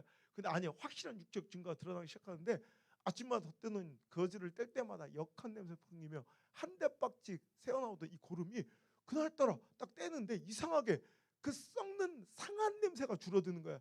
냄새는 보이는 것이 아니니까 내 느낌인가 싶었는데 더 확실한 증거는 찐득찐득했던 그 샛노란 고름 색깔이 이 투명한 물 색깔처럼 맑아지기 시작하고 묽어지기 시작하더니, 어떤 치료법을 받거나 약을 쓴 것도 없는데 여러분 급기야 아무 일도 없이 며칠 만에 그 고름이 갑자기 싹 말라버린 것입니다. 할렐루야. 우리 하나님께 영광과 감사해요. 마지막으로 직도했던 의사 선생님은요, 난 크리스찬이에요. 예수님도 안 믿는 분이에요. 근데 그분이 뭘 하신 줄 알아요? 제 치료의 과정 가운데 그분이 놀래가지고, 우리 어머니가 맨날 기도하는 모습을 옆에서 보셨으니까 교회도 안 다니는 분이래요. 이게 도대체 어떻게 된 일입니까? 이건 하나님이 하셨네요. 하나님이 하셨습니다. 하나님도 알지 못하고 교회도 안 다니는 분이 제 몸에 의사의 의학적 지식과 판단으로 있을 수 없는 일이 일어나자 하나님의 살아계신가 그 능력을 인정할 수밖에 없는 기가 막힌 일이 벌어지고요. 안우성이라는 이 환자가 이 병원 나갈 때는 시체로나 송장으로나 실려 나갈 거라 했던 그 환자가 1년여 만에 네 발로 걸어서 병원을 나서는 기적이 일어난 거예요. 물론 쇠꼬챙이처럼 빼짝 말라서 제가 태어날 때도 40kg밖에 안 됐으니까 거기다가 1년여 만에 여러분 걸으면 그 느낌이 어떤지 모르시죠? 내 체중을 받아본 적이 없잖아요. 내 체중이 이 하중이 쏠려서 내 발바닥으로 땅을 밟는 그 느낌이 너무 이상해요. 막 징그러워요. 잘 안 걸어져. 근데 쩔뚝쩔뚝 한 걸음씩 뛰어서 이 병원을 나섰는데 얼마나 그날 감격스럽든지 저를 1년 동안 간호했던 간호사들이 일렬로 축 서서 박수를 다 쳐요. 병원 원장까지 다 뛰쳐나와가지고 기적을 축하해주고 우리 어머니는 그 더러운 병실 바닥에 쓰러져가지고 기절할 듯 울고 계신 거예요. 그도 그럴 것이 우리 어머니는 굶어 죽어간 아들 옆에서 지켜보던 분이에요.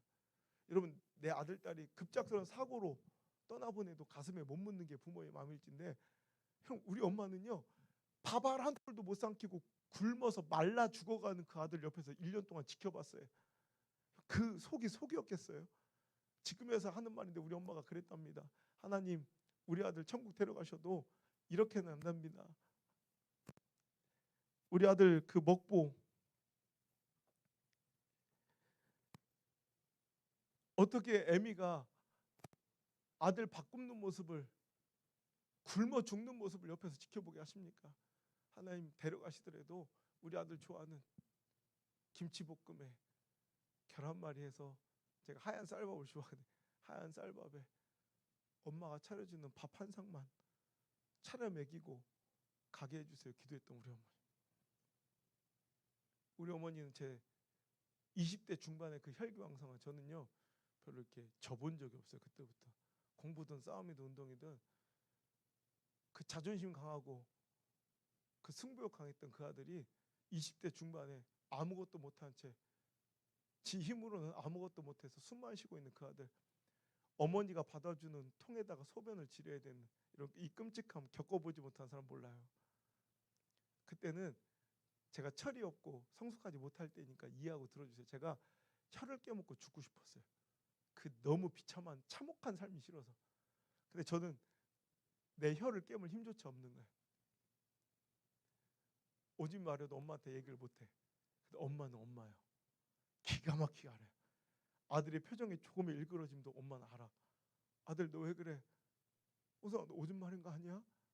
그래서 제가 이렇게 흐느끼면 우리 엄마는 야 이놈아 엄마인데 뭐가 부끄러워 엄마인데 제가 오줌을 참으면 장이 약하니까 배가 너무 아프거든. 그러니까 엄마는 속상한 거야. 자기가 조금이라도 빨리 발견하면 몇 초이든 몇 분이든 우리 아들 배 아픈 거 좀 덜하게 해줬을 텐데 자기가 조금 일찍 못 발견한 걸 자책하시며 가슴을 치며 창가로 가서 깨끗하게 씻어 말려놓은 병원에 쓰는 소변통을 가지고 오십니다. 제 인생의 가장 처참한 순간이에요. 할 수 있는 일이 아무것도 없어. 그냥 고개를 이렇게 떨구는 수밖에. 어머니가 주섬주섬 제 오줌을 받아내시면 그 모습을 참아 볼 수 없어서 내가 할 수 있는 일은 고작 고개를 이렇게 떨구는 거예요.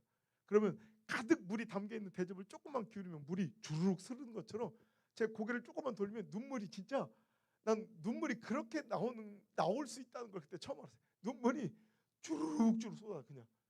눈물은 하염없이 떨어져 흘러내리는데 절대 전 흐느끼거나 소리를 내지 않아요. 왜냐하면 제가 막 흐느껴 소리내 울면 우리 엄마가 그걸 보시고 또 아파하실 걸 알기 때문에 어떻게든 소리를 참아내. 그래서 난 우리 엄마 얼굴을 본 적이 없어 그때. 그런데 알겠더라고. 우리 엄마도 울고 계신 거야.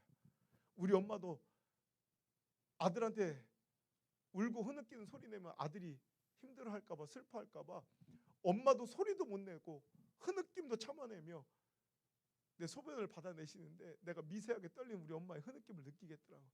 하루도 몇 번씩 아들 오줌 한번 느낄 때마다 아들은 엄마한테 안 들키려고 엄마는 아들한테 안 보이려고 서로 고개를 돌리고 소리도 못 내고 울어야 됐던 이 생족 같은 날, 지옥 같은 하루하루가 끝나고요. 다 죽는다던 그 아들이 병원을 스스로 걸어나오니 우리 엄마는 너무 감사해서 그 병원 바닥에 쓰러져서 실신할 때 기절할 때 우시는 거예요. 우리 아들 사라져서 고마워. 우리 아들 사라져서 고마워. 우리 아들 사라져서 고맙습니다. 그 어머니와 함께 병을 나서는 그날 얼마나 쾌청하고 화창한지 쏟아지는 햇볕이 진짜 내 볼에 직접적으로 닿는, 병실에서만 있다가 햇볕이 볼에 닿는 그 느낌이 얼마나. 여러분 햇빛 맛있는 거 알아요? 햇빛 고수인 거 모르죠? 햇빛 못 쐬고 살아가면 햇빛이 고파요. 햇빛이 얼마나 고수인지 하늘만 봐도 행복하고. 여러분 감사는 별스러운 일이 일어나야 감사가 아니라 그냥 우리의 삶의 대부분이 다 기적이야.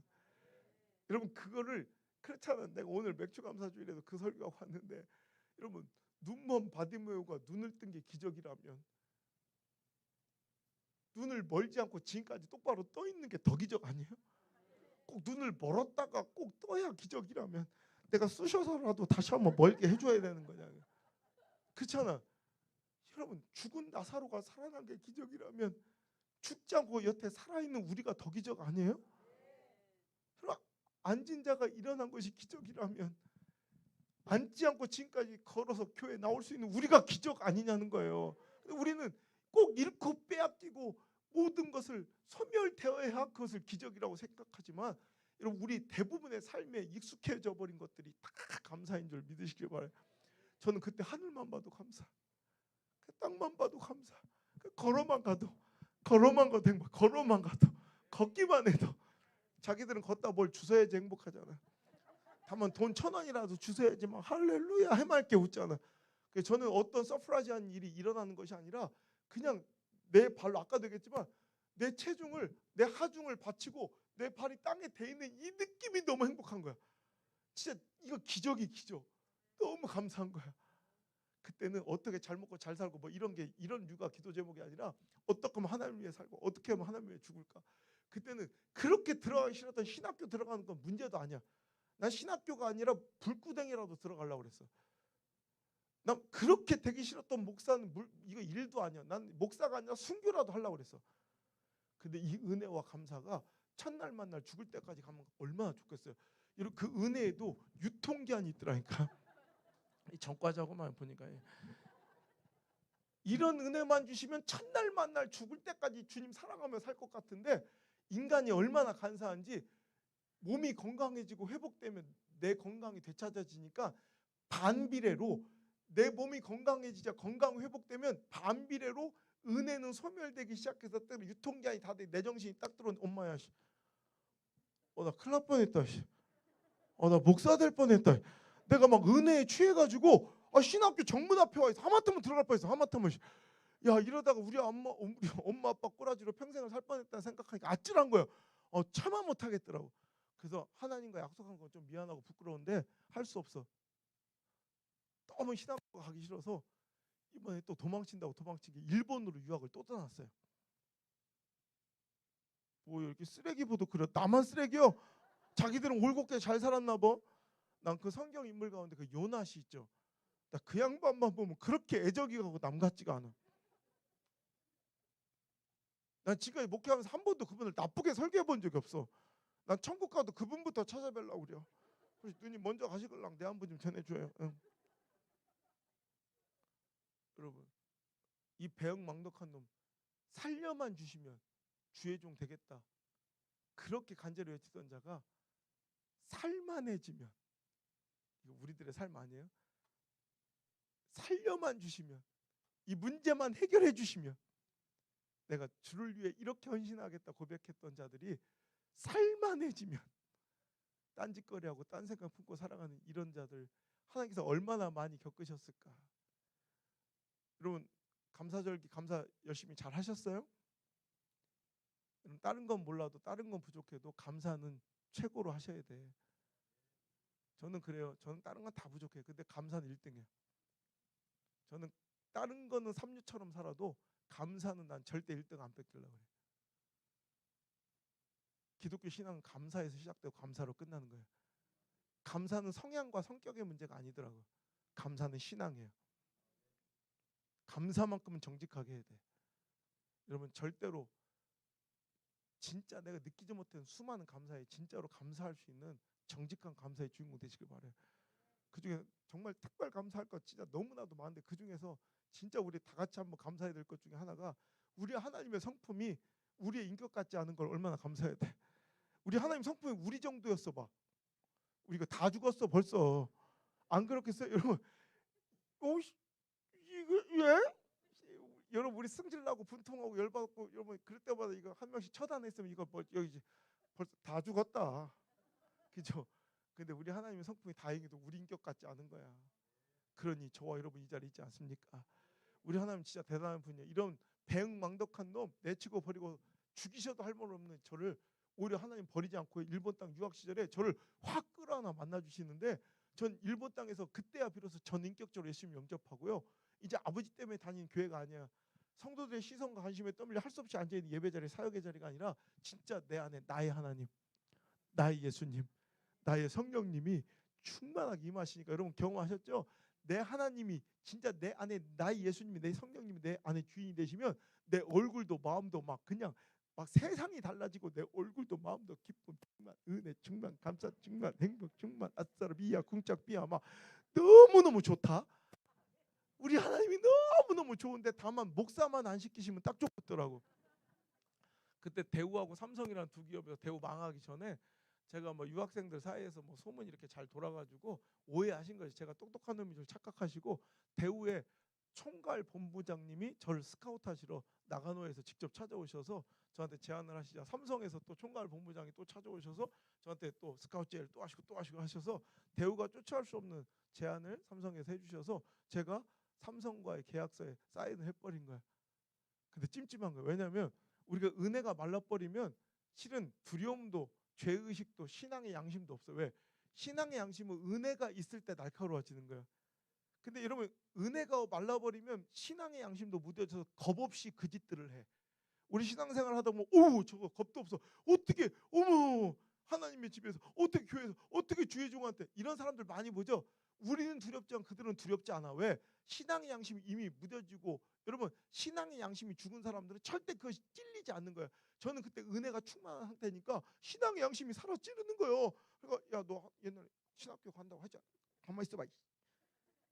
그 세상의 제의가 너무 달콤해서 그것을 차마 뿌리칠 수 없었던 저는 그 제의를 받아들이고 들어오는데 찜찜한 거라. 그날 오사카에서 제가 이제 하숙하던 방에 들어 샤워를 하고 딱 잠을 자려고 하는데 그날 밤부터 하나님 약속 저버리고 하나님 약속 깨고 세상의 달콤한 제의를 받아들이고 온 그날 밤부터 거짓말처럼 배가 다시 싹 아프기 시작한 거예요.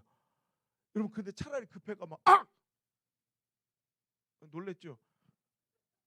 앞으로 이거 2번 더 나와.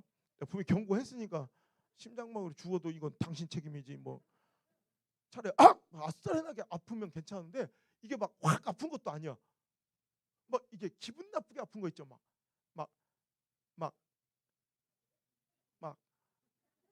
야리야리한데 어머 내 이 느낌을 알겠는 거야.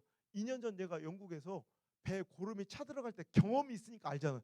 그때는 경험이 없어서 이게 뭔 일인지 몰랐지만 그때는 내가 아는 거야. 이런 배에 고름이 막 찰 때 그때 그 느낌이 엄청 아프진 않은데 이상한 이게 느낌이 있어요. 딱 그 느낌이 해필 그날 밤부터 나니까 얼마나 무섭겠어. 밤을 꼬박 새고 우리 장로님 한 분이 오사카에 의원을 하고 계셔가지고 제가 그 병을 찾아가서 검사를 받는데 기가 막힌 일이 벌어지는 게 제 염증 수치가 일반인 정상치의 무려 70배, 80배, 하루 만에 100배가 넘어가는 거예요. 그러니까 우리 장로님 안 되겠다. 큰 병원 옮기자. 오사카에서 가장 큰 종합병원으로 이송이 돼가지고 그냥 모든 과 원장이 저한테 달라붙여서 원인을 찾고자 했어. 원인을 찾지 못하고 내린 결론이 모르겠다 이거예요.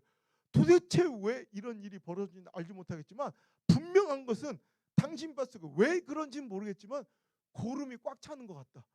그래서 장기들을 손상시키고 있는 것 같으니 그 이유는 모르겠지만 빨리 수술을 해서 이제 배를 열어보는 수밖에 없겠다.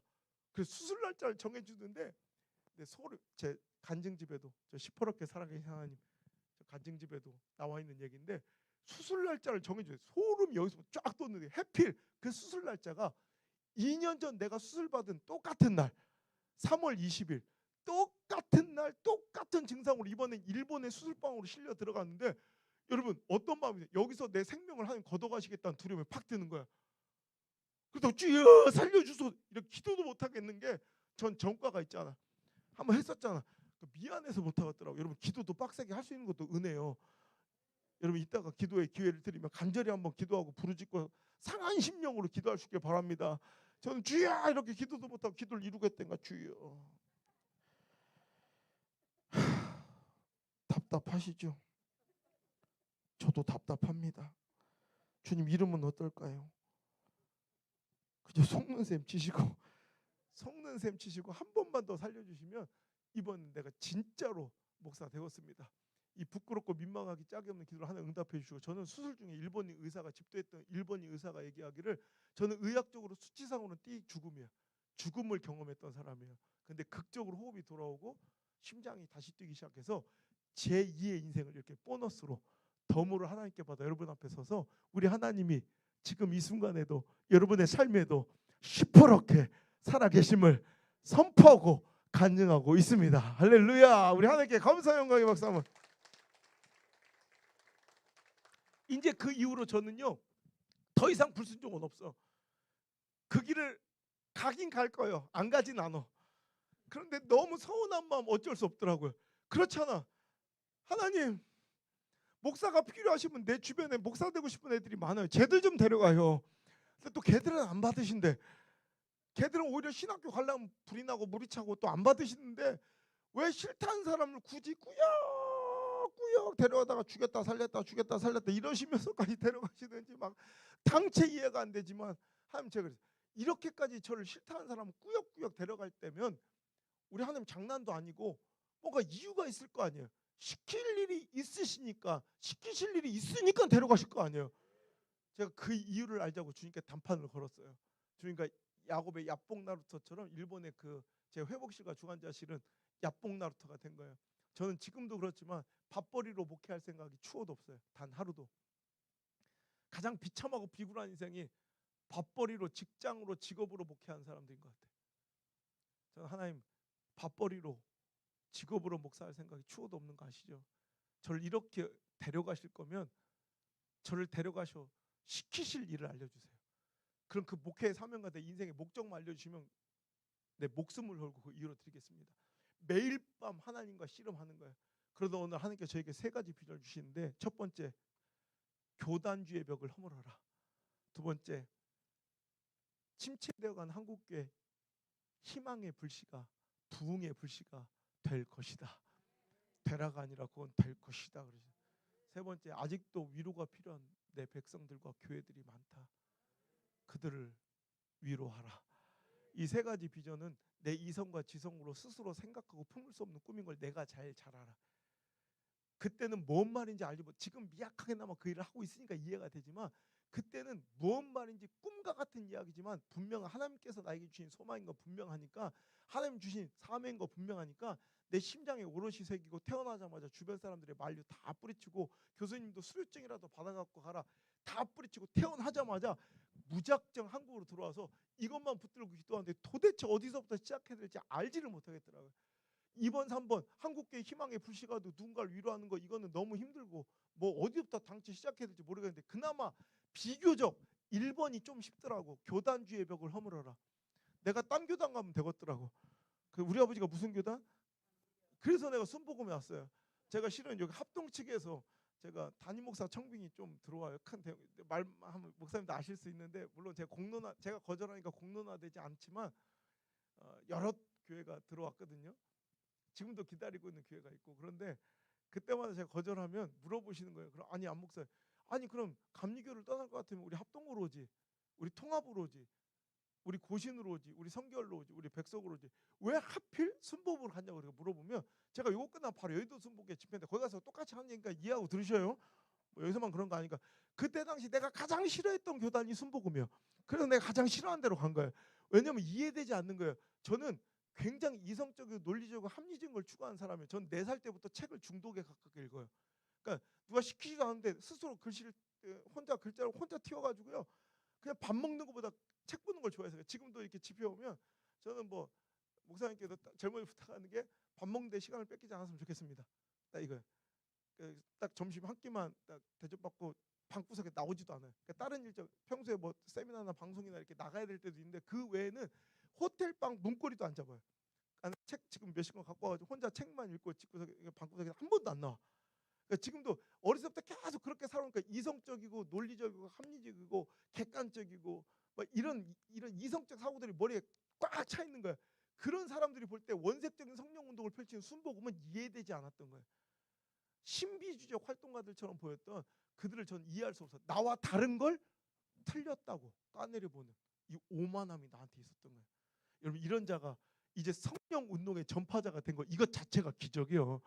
이성적, 논리적, 합리적인 아주 이런 똘똘 뭉쳤던 이런 이성주의자가 완전히 성령 운동의 전파자가 돼. 이게 시퍼렇게 살아계신 하나님의 기적의 증거인 줄 믿습니다. 그러니까 내가 모르는 걸 없다고 단정. 여러분 이런 오만함들 많아요. 내가 모르면 없대. 나와 다르면 틀렸대. 이런 오만한 편견과 정죄의식들 하나님께서 너무너무 슬퍼하시고 진노하고 계신다는 거 기억하시길 바랍니다. 저는 내 목회 인생에 큰 영향을 끼친 5분의 목사님 중에 한 분이 후안 카를로스 오르티즈 목사님이라는 분인데 그분의 설교를 듣다가 내가 완전 인생이 박살이 났어요. 우리 하나님 이런 교단주의적 편견과 내가 알지 못한 부분에서 없다고 단정짓는 이 오만한 정죄를 하나님 얼마나 슬퍼하고 계시고 진노하고 계신지를 그때 깨닫게 되고 제가 막 주저앉아 펑펑 울었어요. 일주일 동안을 제가 금식기도 회개 금식을 들어가면서 하나님께 구했죠. 하나님 저 용서해 주시고 저 순복음교단 보내주시면 일평생 회개하는 마음으로 살겠고 또 이 교단주의 편견을 갖고 있는 저 같은 사람들에게 이런 이성주의자들에게 교단의 편견과 정죄의식을 아주 통쾌하게 허물어뜨리는 그런 주의종으로 그런 통로로 저를 좀 사용하여 주옵소서. 일주일 동안 금식기도 하니까 허락을 듣게 해서요. 저는요 순복음교회를 단 하루도 안 다녀보고 순복음교회 목사가 된 특이한 전력을 갖고 있어요. 그러니까 저는 그냥 교단만 옮겨서 신학교하고 거기서 목사 안수 받으면 되는 줄 알았더니 웬걸 교단을 옮기니까 엄청난 문화적 충격들이 기다리고 있는 것이 저는 우리 아버지 교회밖에 못 다녀봤잖아. 그래서 우리 아버지가 목사인데 옆 교회 가긴 좀 그렇잖아. 그래도 그 교회 다녀줘야지. 그러니까 저는 할 수 없이 저는 선택의 여지가 없이 우리 아버지의 목회 현장만 저는 계속 봐왔기 때문에 우리 아버지의 목회 현장이 전 세계였으니까 우리 아버지는 굉장히 보수적인 분이에요. 모든 교회가 난 다 그런 줄 알았어. 걷다가 우리 아버지는 경건파, 경건주의, 예배 시간이 경건이 지나치다 못해 경직에 가까울 정도예요. 약간 여기랑 비슷해요. 예배 시간 치러 웃지 마라, 아멘 하지 마라, 박수 치지 마라, 가면서 눈알도 그리지 마라. 주기도문 끝나요. 숨도 크게 쉬어요. 축도 끝나요. 여러분 말도 크게 하는 그런 곳에서는 익숙해가 잘했다니까. 그런데 여러분 우리 아버지는 또 보수적이고 경건한데 또 해필 태어난 곳이 충남 서천이요. 충청도도 다 같은 충청도가 아니라 서천, 부여, 당진 이쪽이 느려도 너무 느려. 난 지금도 가장 허망한 시간 우리 아버지한테 찬송가 배운 시간이야. 난 그 찬송가가 맞는 건 줄 알고 평생을 잘하는 게 너무너무 억울할 뿐이야. 우리 아버지 찬송을 항상 늘 이렇게 부르셔가지고 난 찬송가 원래 그런 건 줄 알았어요. 주의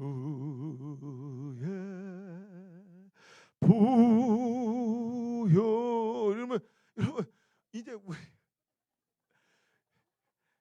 요 한 소절이면 우리 아버지 교회 성도들 200명 300명 출석 체크가 이미 다 끝나. 농력이 이거 왜 안 왔냐 이거 옆에 주의 이 부분을 제일 좋아하는 한 15번은 꺾는 거예요. 그 우리 교인들도 다 알아. 이제 오줌 마린 이들이 이때 내려가서 1층 가서 오줌 놓고 여유롭게 올라와야 그때서요. 미드호 이런다고.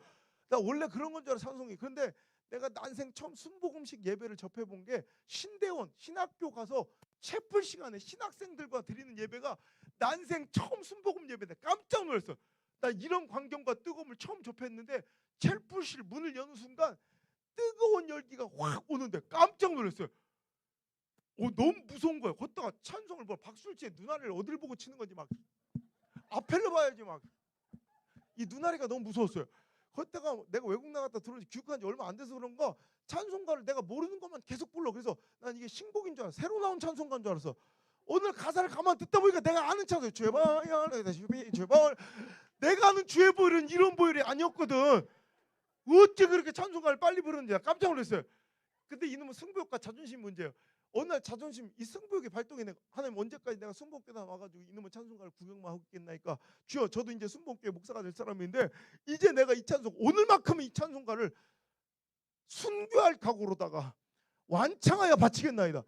나 진짜 그날 승부욕으로 끝까지 마지막 끝소절 마지막 부를 때는 이미 내가 내 정신이 아닌 게 내가 내 입으로 부르곤 있는데 내가 뭔 소리인지 몰라. 내 눈안에 흰자위밖에 안 보이고 입신하기 직전 단계 있죠. 그 찬송을 끝내고 나니까 내 자신이 얼마나 기특하고 자랑스러운지. 난 대학교 붙었을 때 영국에 유학 갔을 때보다 이때가 더 자랑스러워. 호상호상 장하다 장하다 잘했어 잘했어. 이제 너도 드디어 진정한 순복음교인 되었다. 하나님 보셨나이까. 꼴값 떨고 있는데 평생 잊을 수 없는 충격적인 말이 들려오는데 앞에서 찬양을 막 인도하던 전도사님이 갑자기 자 여러분 이번엔 좀 빠르게 불러봅시다 그래. 여기서 뭘 어떻게 더 빨리 부른단 말이에요. 알고 보니까 내가 죽을 뻔했던 그 빠르게 그 박자가 순복음교회는 그게 보통 빠르기래. 저는요 서울에서 태어났지만 우리 아버지 첫 번째 목회자가 충남의 공주부터 시작해서 충청도에서만 잘했던 사람인데 어떻게 4살 때부터 전 충청도에서만 살았어요. 그런데 어떻게 살아보지도 가보지도 않은 저 울산의 바닷가 마을 그 시골 동네에서 목회를 하고 있는지 오늘 이 간증까지만 하고 다음부터 일어난 기적의 이야기들을 또 이어서 또 말씀을 내일 저녁에 또 인도하도록 하겠습니다. 그래서 제가 강의 중에 들어왔던 교수님 한 분이 툭 던진 툭 내뱉은 말씀 한마디가 내 인생을 뒤집어 놓은 거예요. 아까도 얘기했죠. 나를 향한 하나님의 말씀 한마디가 들려지면 그때부터 기적이 일어나요. 여러분 아무리 앰프 스피커를 높여놔도 영의 귀가 꽉 막힌 사람들은 하나님의 말씀이 아니 나를 향한 하나님의 말씀이 안 들려. 이거 재앙이에요. 비극이에요. 그런 사람들은 꼭 너미 말씀만 잘 들어. 하나님 말씀이 자기 말씀이 들려야 되는데 맨날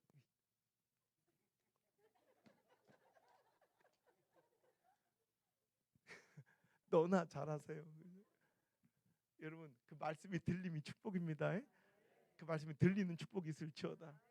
근데 그 들리는 말씀이 믿어지면 은혜요. 그 믿어진 말씀대로 살아가면 기적이에요. 이번 집회 동안에 말씀이 들려진 축복과 말씀이 믿어지는 은혜와 말씀대로 살아가는 기적이 에베네셀 교회 참석한 모든 성도들에게 넘쳐날지어다. 그때 교수님 한 분이 지금 목회를 병행하고 계시는 목사님이신데 저는 순복음에 대해서 아무것도 몰랐거든. 다닌 적이 없으니까. 근데 그분이 하신 말씀이 야 우리 순복음교단 옛날 2단 소리 들으면 손가락질 당했지만 이제 명실상부 한국교회 이제 교계 이제 메이저 교단이 되어가지고 각 지역마다 가장 대표적 기독교 역사상 가장 큰 교회도 우리 교단에서 나왔고 그죠? 각 지역마다 가장 대표적인 교회들이 가장 이제 왕성하게 큰 부흥하는 랜드마크처럼 우리 교단의 교회들이 딱 자리 잡고 있으니 이제 어디 가든 어떤 상황에서 사역을 하든 이제 자긍심을 가지고 떳떳하게 당당하게 목회하라 이런 얘기를 하는 거야.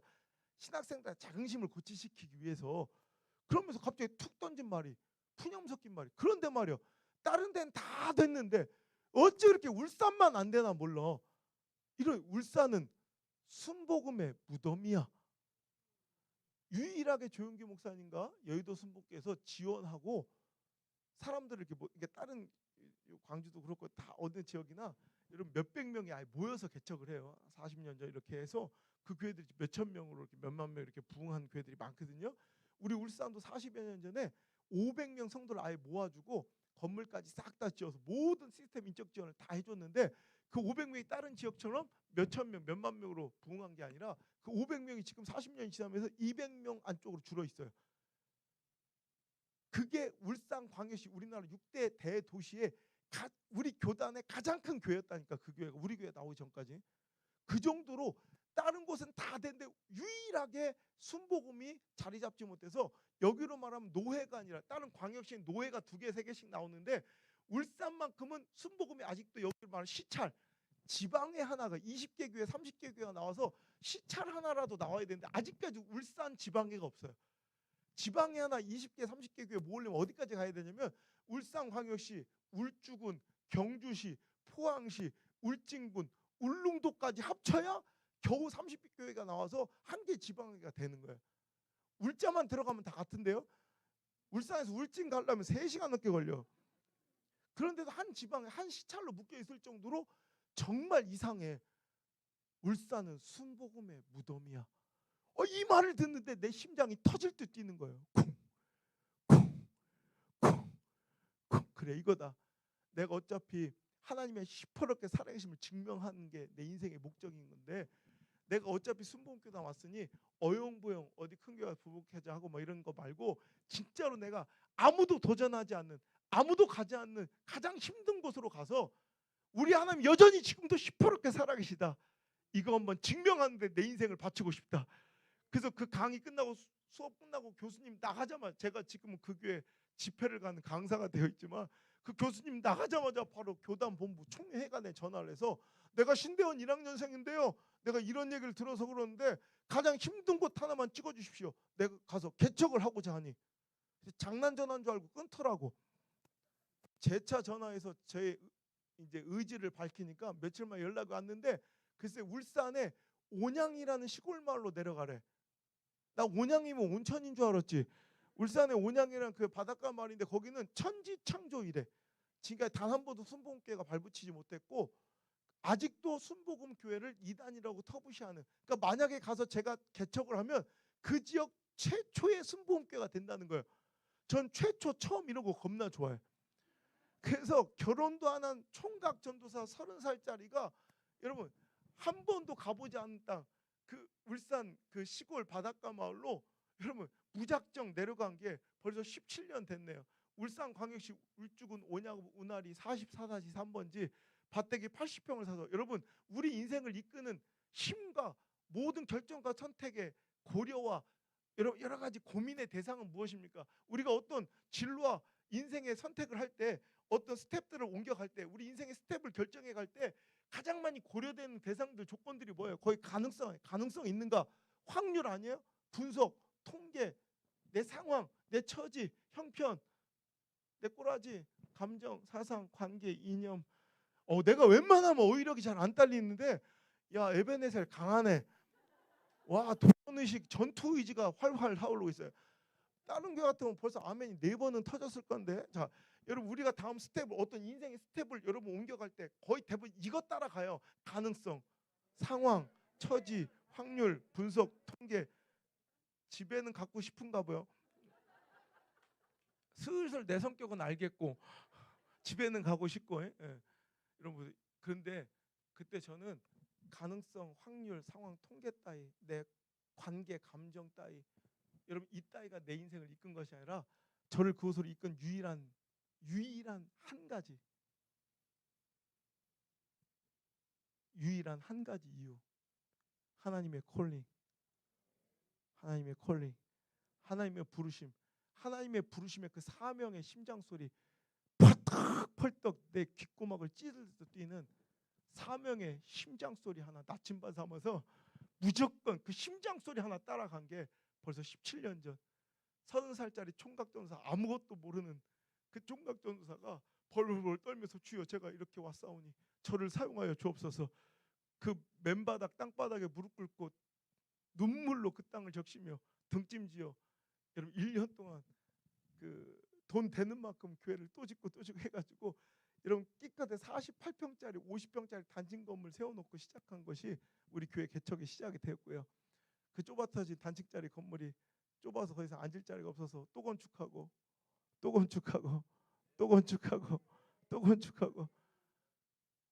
개척한 지 11년 만에 5번 교회 건축을 마치고요. 그 지역의 기독교 역사가 120년 됐는데 누구도 뛰어넘지 못했던 그 기독교 역사를 우리 교회 10년 만에 다 바꿔 놓았습니다. 그리고 이번에는 하나님의 명령 따라 작년 말부터 올해 기독교 대안학교를 또, 말도 안 되죠. 여러분 도시로 가야 그게 되는 건데 그 시골 구석에 하나님의 명령 하나 붙들고 대안학교를 세워 또 다음 세대를 세우는 일을 또 감당하는데 기적 같은 일이 하나님께서 하시고자 하니까 우리 학부형들도 하겠지만 예비된 영혼들이요 그 시골 구석으로 우리가 처음에 12명을 모집하는데 80몇 명이 왔어. 그래서 다 탈락. 우리는 합격 통지서 받으면 막 울어요. 우리 1호 입학자 엄마 아빠가 저기 와 계시는데 자기가 사회생활을 1년을 늦게 해도 자기는 안성 목사님 같은 자기가 진짜로 인정하고 존경하는 어른한테 자기 인생을 1년이라도 꼭 배우고 싶다고 고3짜리가 그냥 이거 엄청난 용기죠. 저 광주에서, 담양에서, 서울에서, 마산에서, 경주에서, 진해에서 몰려들어 지금 30명 넘는 학생들, 제가 이번 학교에도 20명 넘게 면접을 하는데 저는 그냥 다 받으면 운영은 좋죠. 벌써 몇백 명 될 거예요. 근데 딱 하나니까 기도 가운데 내가 이 자녀의 인생에 정말 도움이 될 거라는 확신이, 내 자신한테 확신이 들지 않으면 절대 받지 않고, 하나님의 컨펌이 없으면 절대 받지 않아요.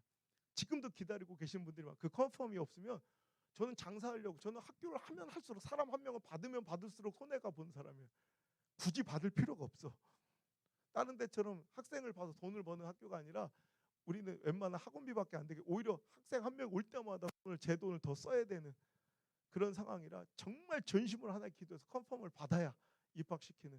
근데 이런 말도 되지 않는 상황이지만 하나님께서 준비하신 대로 하니까 하나님께서 내가 꿈꾸지도 못했던 일들과 세계들이 다 기다리고 있더라고요.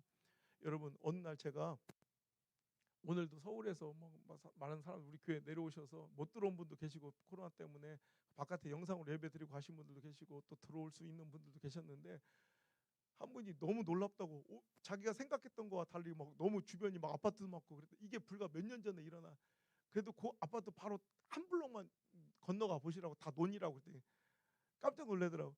우리가 처음에 원래 다 그랬더니, 또 내일 간증하면서 말씀드릴 수 있겠는데, 우리 교회 아무것도 없는 진짜 생뚱, 우리 국민일보 기자들이 그래요. 목사님, 저희가 진짜 그걸 보지 않았으면 어떻게 믿겠냐고. 그 정도로 그 기자들은 이미 그 전부터 다 봐왔기 때문에 이걸 이해를 하지만, 그 논길을 제가 몇 년 전에 걷고 있다가 갑자기 웃음이 터진 거예요. 내 인생이 너무 웃긴 거예요. 그냥 왜 어쩌다가 자기 인생이 낯설 때가 있지 않아요? 왜? 자기 삶 자체가 웃기고 막 낯설 때 있잖아요. 제가 그런 거예요. 그 논길을 걷다가 막 웃음이 터진 거예요. 야, 어쩌다 내가 이 경상도에 살고 있지? 나는 경상도에 내가 살 거라는 생각을 꿈에도 못 해봤거든. 근데 제가 지금 경상도에 살게 된 지 벌써 17년이 됐어요. 내가 평생에 살았던 가장 오래 산 곳이 이제 경상도가 돼버렸어. 걷다가 내가 어떻게 이 시골 구석에 살고 있는지 너무 이해가 안 돼. 여러분, 제가 시골 살게 생겼어요? 주여. 저는 1년에 지금도 1년에 면세점, 이제 공항 면세점 냄새를 1년에 3번은 맡아야 되고, 백화점 1층 냄새 알죠? 나 좀 백화점 없나? 백화점 1층 냄새 있잖아요. 광주 신세계도 다 VIP요. 여러분, 백화점 1층 그 향기로운 천국 같은 냄새 있잖아요. 향수하고 명품 화장품 냄새 섞여 있는 그 냄새. 그걸 한 달에 3번은 맡아야 사는 사람이요. 근데 그 시골 구석에 내가 살고 있는 내 모습이 너무 웃긴 거예요. 거기다가 저는요, 사람 만나는 게 돌아다니는 걸 굉장히 싫어해요. 근데 전국 팔도를 돌아다니면서 이렇게 매일 모르는 사람들 만나고 모르는 사람들 밥 먹는 게, 난 지금도 참 어색하고 힘든 일이, 가장 힘든 일이, 난 그냥 설교만 시켰었으면 좋겠어. 밥 먹자고 하지 말고. 내가 목사가 돼 있는 것도 너무 기가 막히고, 다른 목사님 자제들은 하나님, 저도 우리 아버지처럼 목사님이 되려고 서원도 하고 그랬다는데, 저는 하나님, 난 죽으면 죽었지, 때려 죽여도 목사는 안 될래요. 하나님 1,000번제를 올리며 청소년 시기를 낳던 사람이거든요. 그런 제가 목사가 되고, 또 목사가 되면 당연히 전 평생을 감리교만 다녀봤으니까 당연히 감리교 목사가 될 줄 알았더니, 내가 한 번도 가보지 못한 순복음교회 목사가 되는 것도 웃긴 거예요. 그때 가장 놀라운 것은, 오늘 자다 보니까 깜짝 놀랐어요. 오이씨, 내 옆에서 자고 있는 여자가 부산 여자예요. 내가 부산 여자랑 결혼하게 될 줄 난 상상도 못했네. 상상도. 그렇잖아요. 저는요, 어렸을 때부터 약간 이 결혼에 대한 로망이 있었어요. 그래가지고 인위적으로 이 짜맞추는 만남을 되게 싫어했거든. 그러니까 저는 극적인 운명적인 만남을 꿈꾸며 살았던 사람이라, 대학교 가서도 대학교의 꽃이라 불리는 미팅 소개팅을 단 한 번도 안 해봤으니까. 왜? 인위적으로 짜맞추는 게 싫어. 저는 제가 꿈꾸는 만남은 막 이런 거예요. 이렇게 가다가 이렇게 저기요,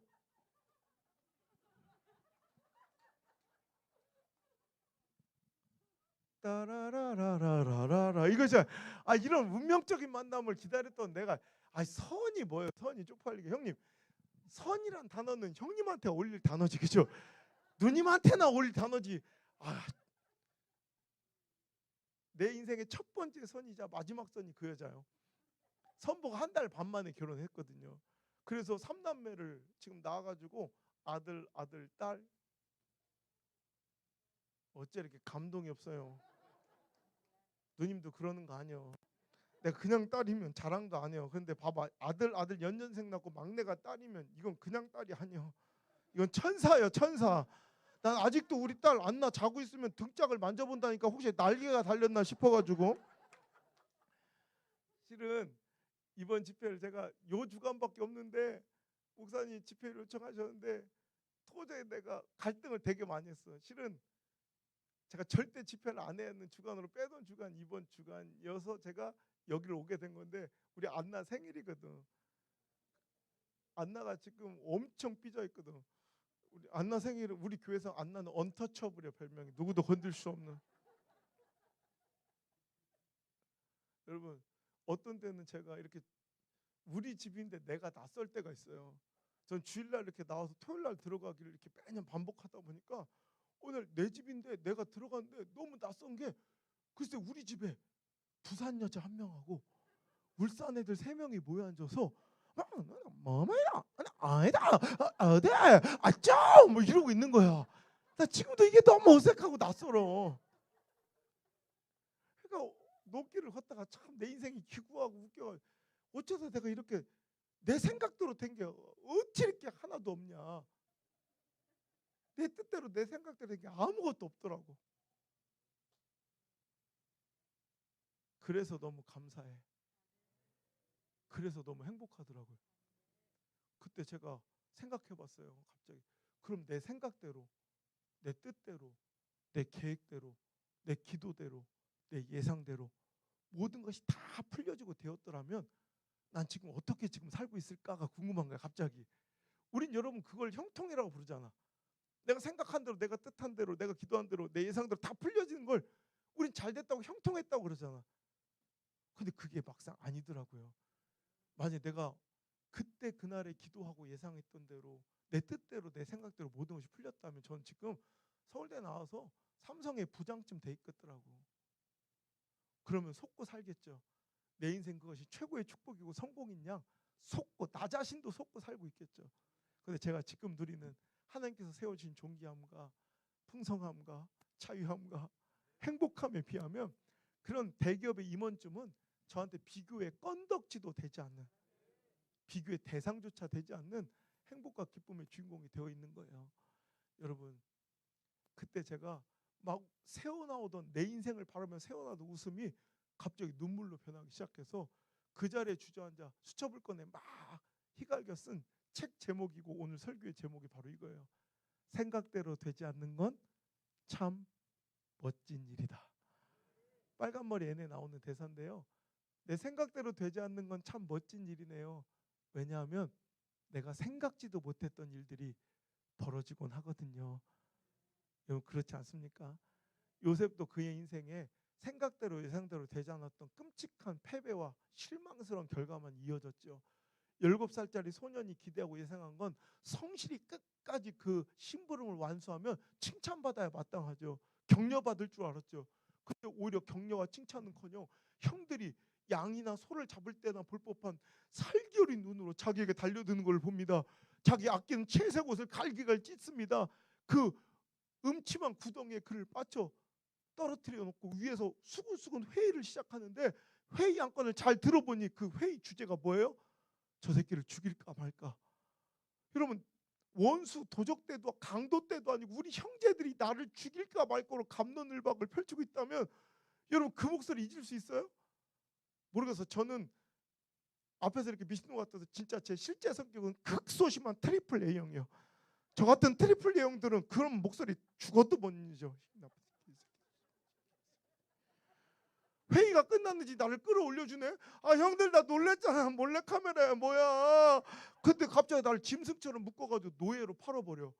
지금이야 노예 뭐 해외 파견 간 게 아니라 당시에 문어낸 2발 달린 짐승이라는 표현이 있어요. 주인이 죽여도 되는 거야.